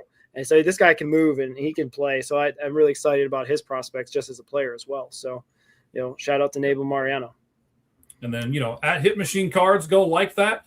And then he's got an eBay store, but you're not allowed to do. There's a couple of Reds cards up there that I've already got spoken for, and those are mine, deck on it. So back off. All right, sounds good. We'll keep this show moving. We still got some stuff. Opening day is coming up, and Mike, you had also mentioned a little bit at the top of the show that actually opening days, you got 2 more exhibition games that are happening tomorrow and Tuesday before they have the off day Wednesday and play on Thursday against hated Milwaukee Brewers up there in American Family Field, or I like to call it Miller Park. So like it's kind of a weird thing. They in years past played like against the Miners at Dayton Dragon Stadium, Dare Park, against like a little exhibition against themselves. That's also the famous game where Austin Hayes pulled his hamstring and ended up not making the opening day roster like 2 days before. So hopefully these two games do not have that situation happen where we're having talking about blisters or talking about whatever, right? Hamstrings. Hopefully it's just two games where these two teams just go out there and perform against each other. I kind of like it because I don't know. It's going up against the Brewers, obviously, and they kind of have been a nemesis in this division for a long time, it feels like. But, Mike, I don't know what you think about going into opening day with these two exhibition games. Are they – yeah, I don't think they'll even be televised, let alone maybe be on radio. But, like, what are your thoughts on these two exhibitions before opening day? I mean, they've had to change it up a little bit because, as both of you guys know, we just talked about the minor league systems. None of the minor league systems are starting up yet. The Reds, the 40-man people will leave Arizona, and then they'll leave behind all of the single A guys, the double A guys, the triple A guys will all still be here in Arizona. In fact, I'll give you a little secret that I got today. I'm going to try to go and go to the backfields on Wednesday because Brandon Williamson is going to stay here in Arizona and pitch the minor league game on Wednesday. So I am going to try to sneak in there and get he's one of the guys I missed. There's two guys that I missed, and that's him and Connor Phillips. And I tried all season to try to get those, and I'm going to try to sneak on the backfields. Hopefully they're open, and maybe I'll get some we'll throw some pictures up if I can get some and stuff like that. So he will be here on Wednesday, pitch to them. So, I mean, I liked it better when they played like the Chattanooga Lookouts. I liked it better when they went to Daytona or something. By the way, Daytona is a fantastic ballpark. We got to get to Daytona, gentlemen. I want to go to Daytona and go to that ballpark. So we got to make that happen soon. Sure. But I'll reach out to Muncie. Okay, yeah. Sounds good. Whatever you guys need to do, man. Well, between the three of us, we'll get it all put together. We'll get some backing here. But fantastic. By the way, if you go to their Facebook page, I don't know who does it. I got to shout out somebody. I got to figure out who it is. Fantastic pictures on their Facebook page. I printed off a lot of them and got them all signed at the spring breakout where I got like almost 30 autographs on that one particular day. Again, this is not the Ballentine brag show, but I'm really shouting out that photographer. Fantastic job that he does over on their Facebook page. So check that out. I don't know what I want them to do these 2 days. I mean, what do you guys want them to do? I don't really like the idea of going to Milwaukee and playing two games. I mean, if they played one in Milwaukee and then one in Cincinnati, maybe I'd like it better. But I don't understand it. It's almost like we're the sisters of the poor. And let's go to Milwaukee and do that. And I don't know. Don't you think it looks a little negative on the club playing both games in Milwaukee, or is it just me? Ricky? Yeah, I mean, I could see it being like an extended spring training. Just kind of stretch the guys out, get them some official, in a MLB ballpark game setting where you're facing the team that's kind of owned you over the last couple of years, and maybe this kind of get you going before the season starts. I don't like it. I'd rather see a one game thing. Where like how last year they played the Dragons in Dare Park, which that ballpark too is a fantastic ballpark. I think it's one of the better ballparks in all of minor league baseball, not just because we're homers, but just stating fact. Yeah. Hey, I'm coming up there, gentlemen. Maybe that's where we're going to go. Maybe I'll be in the Cincinnati area in June, so maybe we'll go to Dayton. Yeah, for sure. But yeah, I would rather see a one game played game. Just I don't even know who's going to start. I'm assuming probably Louder or Burns would be your two, just to kind of go into the season with 1 and 2 and 3 being.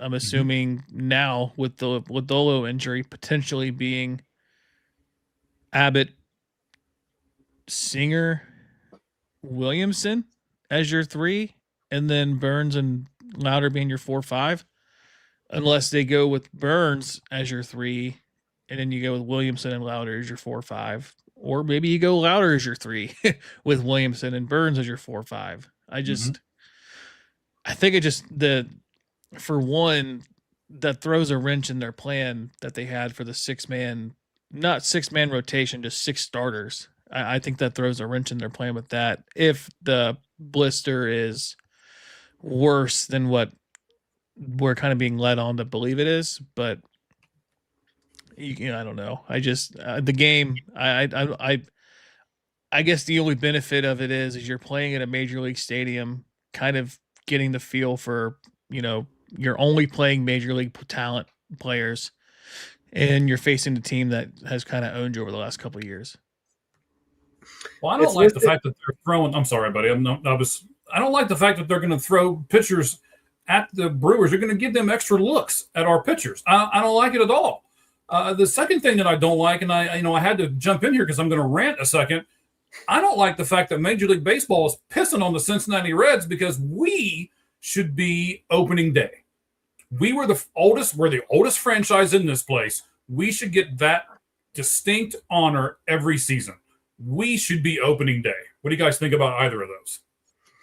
Yeah, I was going to say, like, Singer's listed to pitch tomorrow. Nobody's listed yet to pitch on Tuesday. I'm getting in line with you guys thinking, like, why is it 2 games and not 1? We've already played 32, 33 spring trainings, and Ricky's even gone on record on this show, like, spring training's too long. Let's shorten it up. It seems very open to possibility of injury. So we'll see. I guess the thing about opening day, like, I don't know, man, like they had opening day in Japan with the Dodgers and Cubs last year in like the middle of March. So I don't know. Opening day is kind of losing its meaning a little bit. It's not the same thing. I know they got this deal with Netflix, so that's why they're putting the Yankees on Netflix on Wednesday night. But I don't know. I still think, a lot of people still say opening day still is that Thursday. They're going to be doing their thing in terms of like, rolling the red carpet out, doing it's the 150th opening day, by the way, in Cincinnati. So it's even a milestone for Cincinnati sports and Cincinnati baseball in general. So like, that's kind of cool as well, just to put that out there. I don't know I understand that they want to get a little bit more work in and everything like that, but I feel like, I don't know. I think we kind of got an idea what our ball club's going to do at this point, right? Like the worst thing that, can come of it is that we get more and more injured. I'm not really worried about the injury thing. I just want to see them play each other. I don't care if they reward the guys like Reese Hines and all of that, and they basically have the major league team versus a minor league team or whatever. I would much rather watch that on television than I would watch them play the Brewers, who I can't stand, and give them a face-to-face look at these pitchers. I just don't like it. Yeah, I don't. That's about all I have on that. What worries me is you have, a pitch go up and in and hit Suarez in the hand, or hit South Stewart in the hand, or Ellie gets hit in the knee, something like that. And you're just days away from opening day, and that happens. It just throws a wrench in your season, honestly. Do you think another team would do that? Do you really think another team would throw at another player like, I don't think they would do it intentionally. But like we saw with Suarez last year, he got hit in the hand in the All-Star game, and then he got hit in the hand again like the day before the trade deadline. So like you never know like when anything can happen, and to be like basically a meaningless game to kind of get your season going. Like you just played 31 spring training games or 30 spring training games. Like I think you kind of know what you have at day 30. It's like, I guess the only benefit of it is you're getting an exhibition game in a major league ballpark, but why do you need 2 is like probably the main reason of it. Gentlemen, do you care if I talk about the schedule for a second? Have you guys looked at the schedule, like the first month of the schedule and the last month of the schedule? Have you guys looked at that? Yeah, we talked about September. September is a gauntlet of playoff teams, and Atlanta Braves are also in there, who will probably be a playoff team this year. Right. So let me ask you guys this. How important is it for the Reds to start off fast? Always important. Especially because I think historically in April, the Reds have had like one winning month of April in like the last 6 or 7 years. So it's kind of just like you put yourself in a bad spot. You're going to have to fight that much harder to get back. Yeah, I mean, I know Boston's a good team, but then it's Pittsburgh, Texas, that middle of the road kind of team that we should start beating those middle of the road teams if we want to take that next step, right? And then it's Miami, the Angels, two not very good teams, San Francisco, Minnesota, again, those middle of the road teams that we should start beating. And as you've already said, Raj, I mean, man, when we get to September is San Diego, Milwaukee, Dodgers, Milwaukee again, Dodgers again, Chicago, Atlanta, Toronto. Whew. We can't be going, okay, well, we can make up ground in the end, because I don't think we can. No, absolutely. Ricky? Yeah, I think you always hope for a fast start, and you can kind of see from the football team in Cincinnati, like if they were to get off to hot starts, they'd be a legitimate playoff contender every year. It's just they don't, and then they're fighting just to stay relevant by the end of the season. At least with baseball, like if you could have a bad April and then have a really good May and June, and you can kind of get by. And we've seen some teams in recent history, like I think the Diamondbacks in 2023 weren't really great the entire season, and then they got hot and snuck into the wild card, and then they ended up in the World Series. So ideally, like you would want to stay hot, get hot, stay hot, and then you're fighting for the division, and then you can go into the postseason hopefully with a bye. But like you should beat those teams, but you can never rule out like the Giants per se, right? Like they are one of those weird teams that they play fairly well on even numbered years. Like if you remember in the earlier part of the century, 2010 win a World Series, 2011 they stink, 2012 win a World Series, 2013 they stink, 2014 win a World Series, 2015 they stink. So over the last couple years, they haven't been like that, but they've been around an 81 win team the last 4 years or so. The Padres have kind of taken over as that second place team in the division for the NL West, but I think you can never rule out the Pirates, man. It's like they made some moves this offseason that kind of go, oh, they know how to put together a roster. They kind of did McCutchen dirty. I think we could probably agree on that. But anytime you have your number one in Paul Skeens and then Mitch Keller, who's a really decent pitcher. I'm not going to say great, but he's a really solid major league pitcher.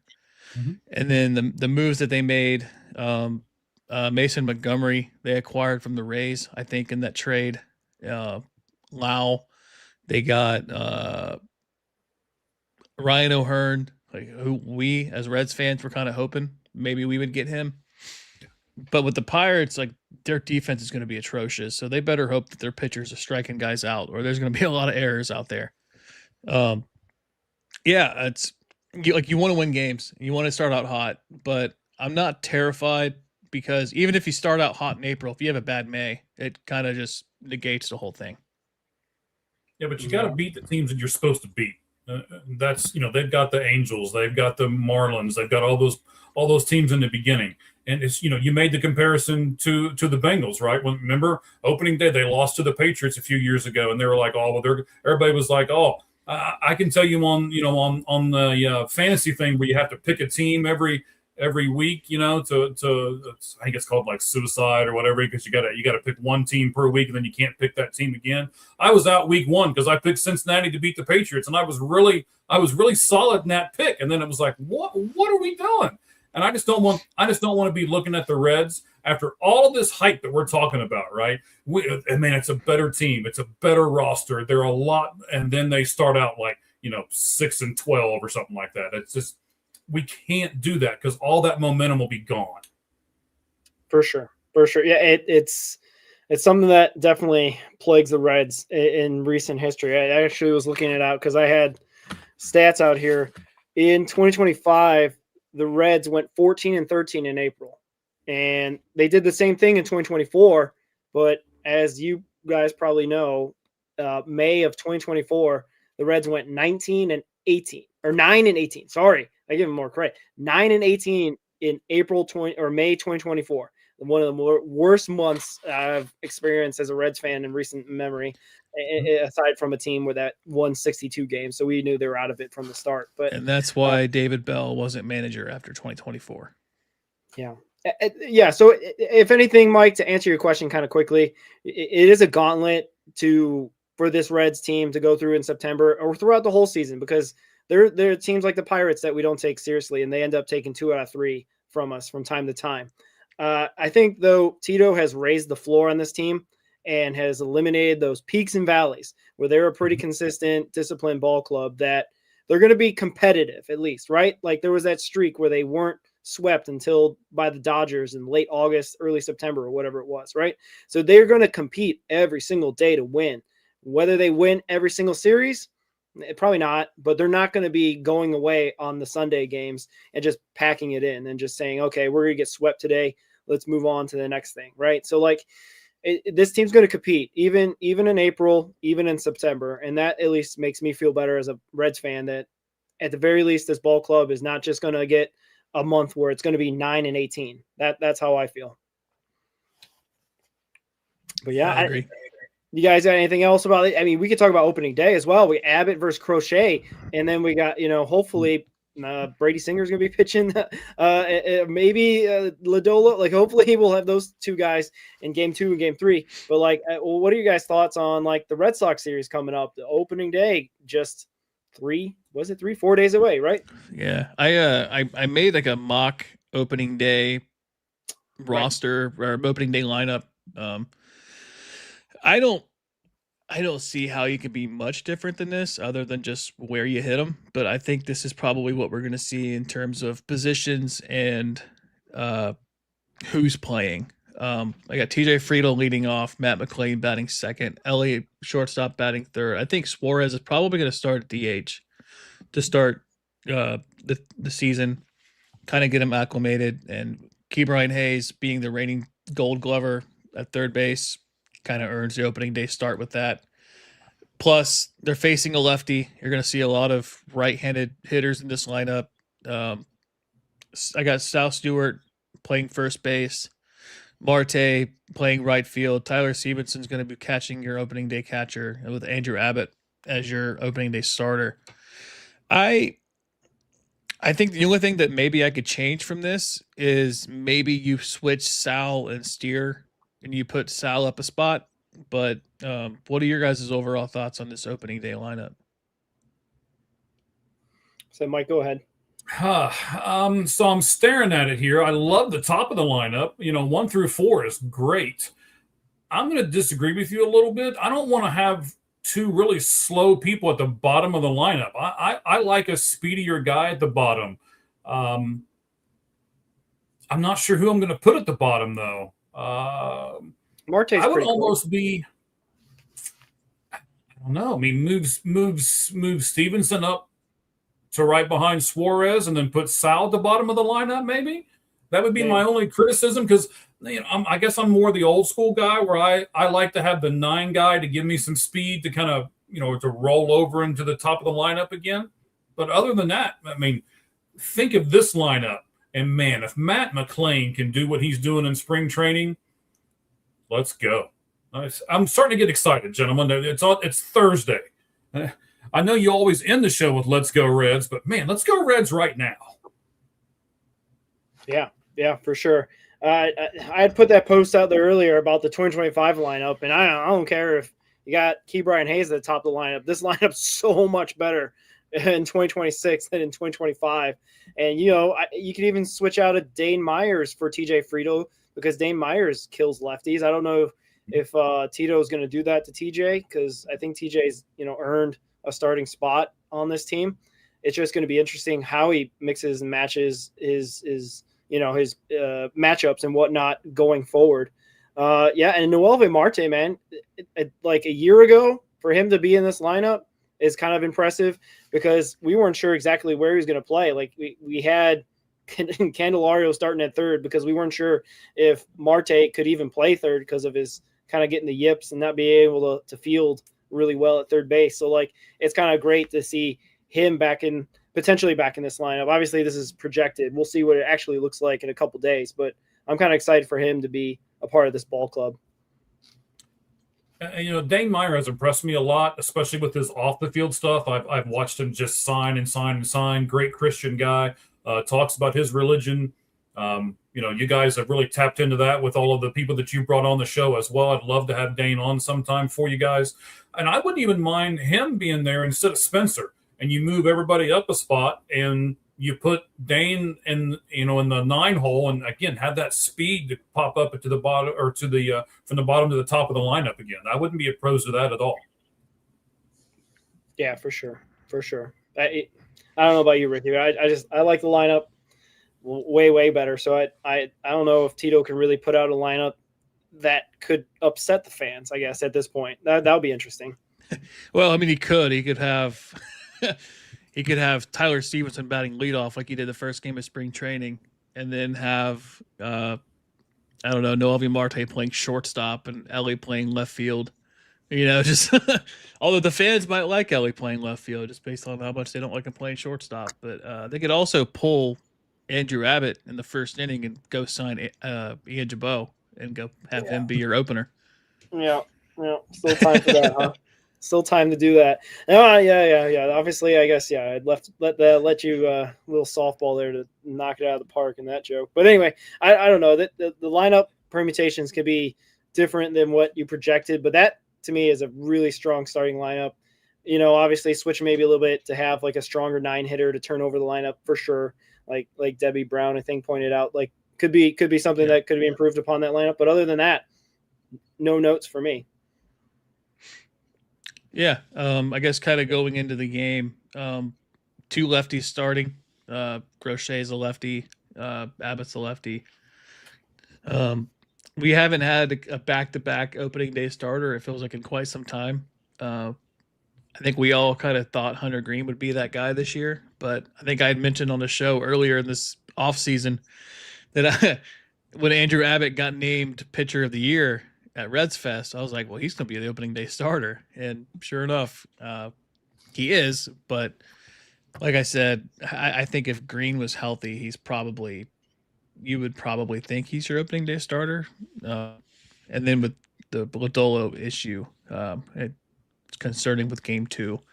But yeah, I think with the lefty, I think they're going to roll with Friedel being the leadoff lefty versus lefty, just because I think he's earned it. And that's kind of what opening day is all about for Cincinnati too, is like guys have earned the right to kind of play opening day. Is like, hey, these are our 9 guys that we believe in the most. And like they could easily, 4th inning, Steer goes into the infield, and then you move, like I said, Ke'Bryan Hayes gets offensively replaced, and then you bring in a Dane Myers to take in that outfield spot, and then you just shuffle some guys around, because that's what this team's going to be doing a lot, is with the lack of infield depth in the middle infield, there's going to be a lot of shuffling. So I think we're going to see a lot of defensive replacements and offensive replacements this year. Yeah, for sure. Mike, any last thoughts about opening day preview? No, not really opening day. I'm excited. And Ricky, I'm just going to throw this out there. So if you can do this for me, you guys don't know this story yet, because I haven't told you about it. I sent you the Suarez 8x10 that I got yesterday. Yeah, just have it ready. Pull it up, and I'll tell you guys that story before it's all said and done. It's an interesting story. I'll just leave it at that. But I really love this opening day lineup, and I think it's much better than any other opening day lineup we've had for quite some time. So I'm very excited about it. Yeah, for sure. And just to get some comments out there, Debbie Brown says she's got her Friedel jersey out. Yeah, I think we can expect that Friedel will be out there even against lefties. Maybe game 2 they put in a Dane Myers, instead of Friedel, or Dane Myers at center and Friedel in left type of situation. It could be another possibility, because like I told you, Friedel's been playing a lot of left toward the end of last season, and in spring training. So that's a possibility as well. Put Friedel and Myers, and maybe Spencer Steer gets a day off, or a Sal Stu, and puts Steer at first. So there's a lot of flexibility to this lineup as well, which is very encouraging, because then you can mix and match the matchups in every single situation that you may come up. So, Ricky, I guess you're ready to rock. Yep. Mike, what is this Eugenio Suarez story that you got for us? All right. So again, this is, obviously this is his Venezuela celebration. At that, so Cheese and I did it live. We saw all this. So I bring this 8x10 on a clipboard, as you can see, to the game yesterday. And I'm like, okay, I'm gonna try my best to get this, right? So I keep holding it up. Suarez was really late to the game. So I'm like, okay, hey, this isn't going to happen. He's not signing anything today.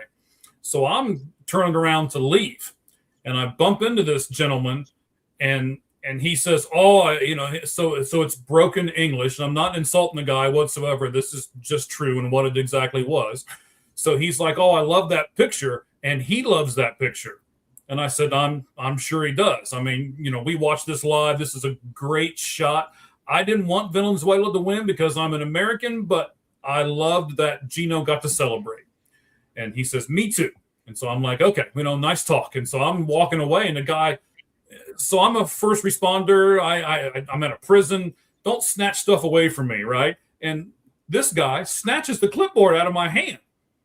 And I'm just like, whoa, what are you doing? And he goes, I help you. And I'm like, give me the clipboard back. Right? Like, that's my picture, man. Give me that clipboard back. And he says, no, I will help you. And he starts waving it around like a crazy man. We're about 4 or 5 aisles away from the field.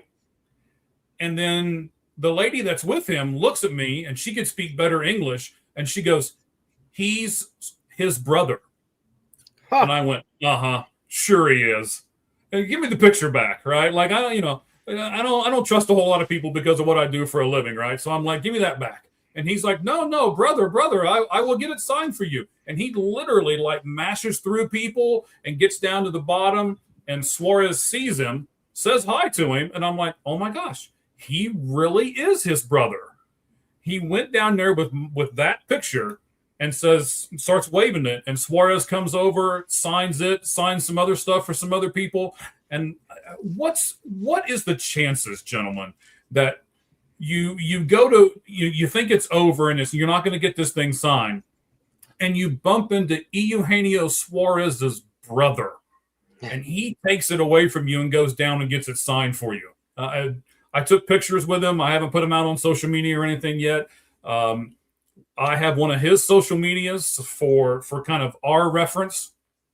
And it was just a great story, right? I was flabbergasted that I ran into Eugenio Suarez's brother, and he gets this picture signed for me. Just one of those great spring training stories, something that I'll never forget. It was pretty neat. Yeah, it's pretty crazy. Yeah.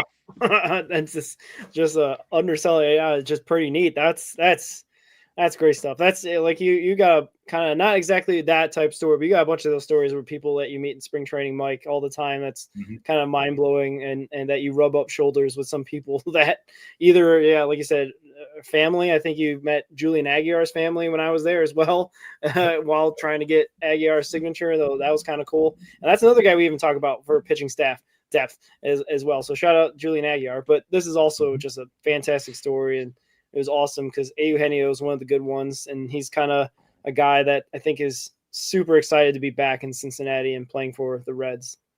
I'm super excited to have him back. And his brother was fantastic. Like I said, I haven't put it out there on social media because I wasn't sure about it. I have his brother's social media stuff too. That's all I'll say right at the moment. I'll share it with the two of you, and we'll talk about it off air. But it's like I say, it's just a neat story, and it's like, how do you bump into his brother? I mean, I don't want to say I was depressed, but I'm like, okay, this is over, because I didn't figure he'd play today. I figured yesterday was my shot, and I got it. That's fantastic. There's a spot on the wall right over there that I've cleared, and I've got that's like my 5th or 6th Suarez autograph, but that one's going to go in the center, and the other ones will go around it. I can't wait to display it on the wall over there. Awesome. That's awesome. That's great stuff. But yeah, man, that's Ibarra, by the way, I got to shout out Ibarra too. Ibarra, his family, Kyle Hensley, right? That's how you say it. Henley. Thank you. I didn't think I was saying it right. His family's fantastic. I talked to him. I talked to his family the other night. Great kid, signed a bunch of stuff. I've seen him sign for all the kids and everything. And again, for those of you who have never been to spring training, that's what this is about. They're working on stuff. They're not necessarily trying to win games.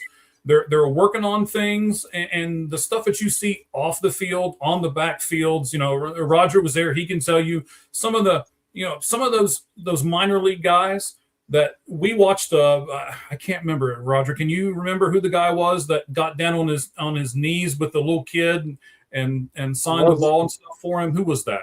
I think it was Leo Balcazar, I believe. Well, Leo has the one little boy. He had the really, really long hair and the piece underneath his lip right there. Is it Johnny Ocasio? Okay, yeah, I think that because I know I've seen some stuff on Instagram. Jose Acuna. Acuna. That was the guy's name. He, I mean, to you and I necessarily, it doesn't mean much of anything, and I'm not knocking him for his flight whatsoever. But what he did was he made that little kid a Reds fan for the rest of his life. He took 2 minutes out of his day to get down to his level and sign that baseball. I watched him hug the kid at the end. And that little kid took off running to his mom and dad with a baseball in the air and was just, today it happened. I don't know if they showed it on the television or not. There was when Vu was up, he hit several foul balls that lasted back, right? I mean, he hit like 5 or 6 foul balls over into the same area of the ballpark. And the last one, this kid had been trying to get a ball forever and ever and ever. And an adult got the ball and then handed it to that kid. And it's like you were having a birthday celebration with him. I mean, that kid was so happy and was jumping around. And then we brought him down. Again, I keep saying this, but it's really not the Ballentine brag hour. We brought him down, and Lewis came out. Tyson Lewis came out. Yeah, and signed that baseball that kid got. And then, man, he was just elated. And it's just those little moments that you can see as an adult that goes, wow, that's what this game is about. It's not necessarily how far you can hit the ball. It's how many people can you positively affect with what you're doing. And that's what's great about this. I wanted to shout the person out on Instagram. Her Instagram account is Red Legs Ashley. And she was in spring training, and she's who I found the picture of. And I wanted to get his name right. It is Johnny Ascanio, who is he was in Dayton last year. She got a ton of pictures with her kid with all of these prospects, most notably Leo Balcazar, who was on the field with him. Basically, he pitched to him and let him hit on the field. And then Ascanio, got a picture with him too. And it's just really cool. And Carlos Jorge as well. Minor league players, it's easy to forget that, they're a baseball player, but they are working hard to get to the major league level. And it could be very easy for them to forget the fan aspect of the game as well. And maybe it might be a minor league thing, but with a lot of the Reds prospects, I've noticed that they've all been a large majority of them have been really good with the young fans. And that's really exciting. Just not only are we getting really good talent coming through our organization, we're getting really good men. And I'm happy to be covering these guys, especially on Minor League Monday. Absolutely. Yeah. And more stories on that. Maybe we'll have Mike show up on a Minor League Monday to talk about some stories that you got. I heard you got a really good spring, a really big haul, all the pictures you were sending us and everything, especially the spring breakout game. I don't know if we got to that, but that was awesome to see. And we put it up on our socials. So if you don't mind, we're going to probably share that whenever you send us more stuff. Absolutely. Just remind me later, and I'll talk about. I have to give you the Rodriguez story too. Hector Rodriguez at the spring training, at the spring breakout game. I got a really good story on him too. So it's pretty neat. Tease. More to come. Tease. We'll do that later on the minor league show. You guys are calling it Minor League Monday, right? Correct. Yes. We'll have a show tomorrow. We're going to preview the AAA and AA clubs, what we project out of them and the rosters and everything like that. We got a couple guys that got released today that we're going to probably talk about as well. So it's going to be interesting to see what the Chattanooga Lookouts look like and what the Louisville Bats look like in 2026. But be there tomorrow, 8 p.m. We're going live for that one. So check us out tomorrow, Minor League Mondays. Right. So, man, we got we got Sunday covered right now. You guys doing Minor League Monday, and then Cheese and I are going to do the Lights Out Sports podcast. It'll be a little bit more of a broader thing for baseball, but we're going to do our awards. So we're gonna pick who's going to win each division. We're going to go with National League Cy Young, and we're going to go with National League Players of the Year and all that kind of stuff. So, Minor League Monday tomorrow, Lights Out Sports podcast on Tuesday. Check it out. Ricky, you got anything coming up for writing on Reds on SI you want to plug? I'm going to write about the I guess what's the word I'm looking for? It's terrible podcasting. The forecasting, I guess. It's not the word, but projections? No, it's gone. But the cause and effect to the Lodolo blister and what that means to the 6-man rotation and who's the next man up. And we have a pretty good idea who we believe is the next man up. All right, check that out. Cincinnati Reds Talk on SI. We've got all our stuff coming out. Just follow all our stuff, especially for that giveaway that's coming up by the Hit Machine. We really appreciate his collaboration on this and Mike's work in the back channels to get that for us. But if you guys got nothing else, let's do our sign off. I got one last thing. We missed out, Roger. We didn't talk about this. We did this pre-show. Oh man, we got something coming out Wednesday. We have a new segment for the minor leagues. I don't know. We're not going to call it anything specific for like a day, but we have prospects to know. Funny enough, our first one's on Alfredo Duno. So prospects to know, Alfredo Duno coming out Wednesday. Yeah, this is going to be kind of a smaller 15-minute, 20-minute, 30-minute clip to give like a background on a prospect, a guy that is probably going to be, a future Red sooner than later. And we're starting off with one of the guys that everyone, I think, is hopefully getting familiar with, a big time Venezuelan catcher. It's Alfredo Duno, who had a great Arizona Fall League, as Mike could tell you. So look forward to that. Check that out. I think, once Ricky gets all the editing and stuff like that, should be coming out on Wednesday. Probably do like a premiere. So then this is going to be a separate show. So you're going to have Sunday, you're going to have Minor League Monday, and then you're going to do something specific on Wednesday too. Look at you guys. Yeah, well, they might not be an every week thing. It's going to depend on the situation, but in time. But yeah, it's going to be I'd say a semi-weekly thing, maybe. Just sometimes it could be twice a week, depending on time. But lots of prospects to cover, and some of them might not get their own segment on a Minor League Monday, but they'll get their day. Yeah. It's more kind of a segment. We're trying not to make it too big of a deal. We're just trying to basically promote the guys that some may know about, maybe some guys they don't know at all, and we just kind of want to bring light to their story and whatnot to the greater Reds community.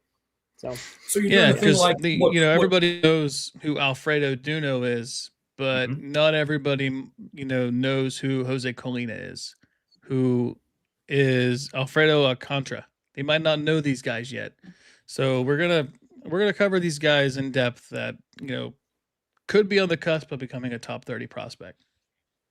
That sounds excellent, gentlemen. You guys are doing this kind of like what Football with Cheese does on his channel, where he does like the shorter videos and all of that. So he's had a really big success with that. You guys can check that out as well. And man, I'm surrounded right now by greatness. You guys are going to be doing this really good. And as we said, the Hit Machine's doing his jersey giveaway. The Hit Machine is partnering with us to do the card giveaway for a minor league Reds player that you guys know a ton more about than I do. And I know a lot of your fans know a lot more about him as well. So, man, what you guys are doing is fantastic. And I'll brag on you guys a little bit because I know you guys won't brag on yourselves. So I'll do it for you. Thanks, Mike. We really appreciate the support and all that. I don't know if we forgot anything else, Ricky. Please let me know. But nope. But I think I think we've had a great show with you, Mike. Really appreciate you coming on again. Well, thank you for having me. Might even make a segment called Story Time with Mike coming up soon. Maybe. That'd be its own podcast. Yeah, we'll look into that. We'll You know what that negotiate is? I'll tease something right here. Well, that might be this. Yeah. Yeah. Yeah. Look at this. We've had that in the pipe. It's been in the works for about 7 months. Yeah. We just haven't done anything with it yet. No, yeah, it's been on the back burners. I've even got an intro made for it. Yeah. It's just sitting anyway. Yeah, up and in story time with Mike. Well, I don't know. Anyway, now I'm just rambling. But anyway, all right. Thanks again, Mike. Really appreciate it. You got something? No, I was just saying no problem. But I'll talk to you guys when we go off the air in a minute. Awesome. So as we always say, go Reds. Go Reds. Go Reds.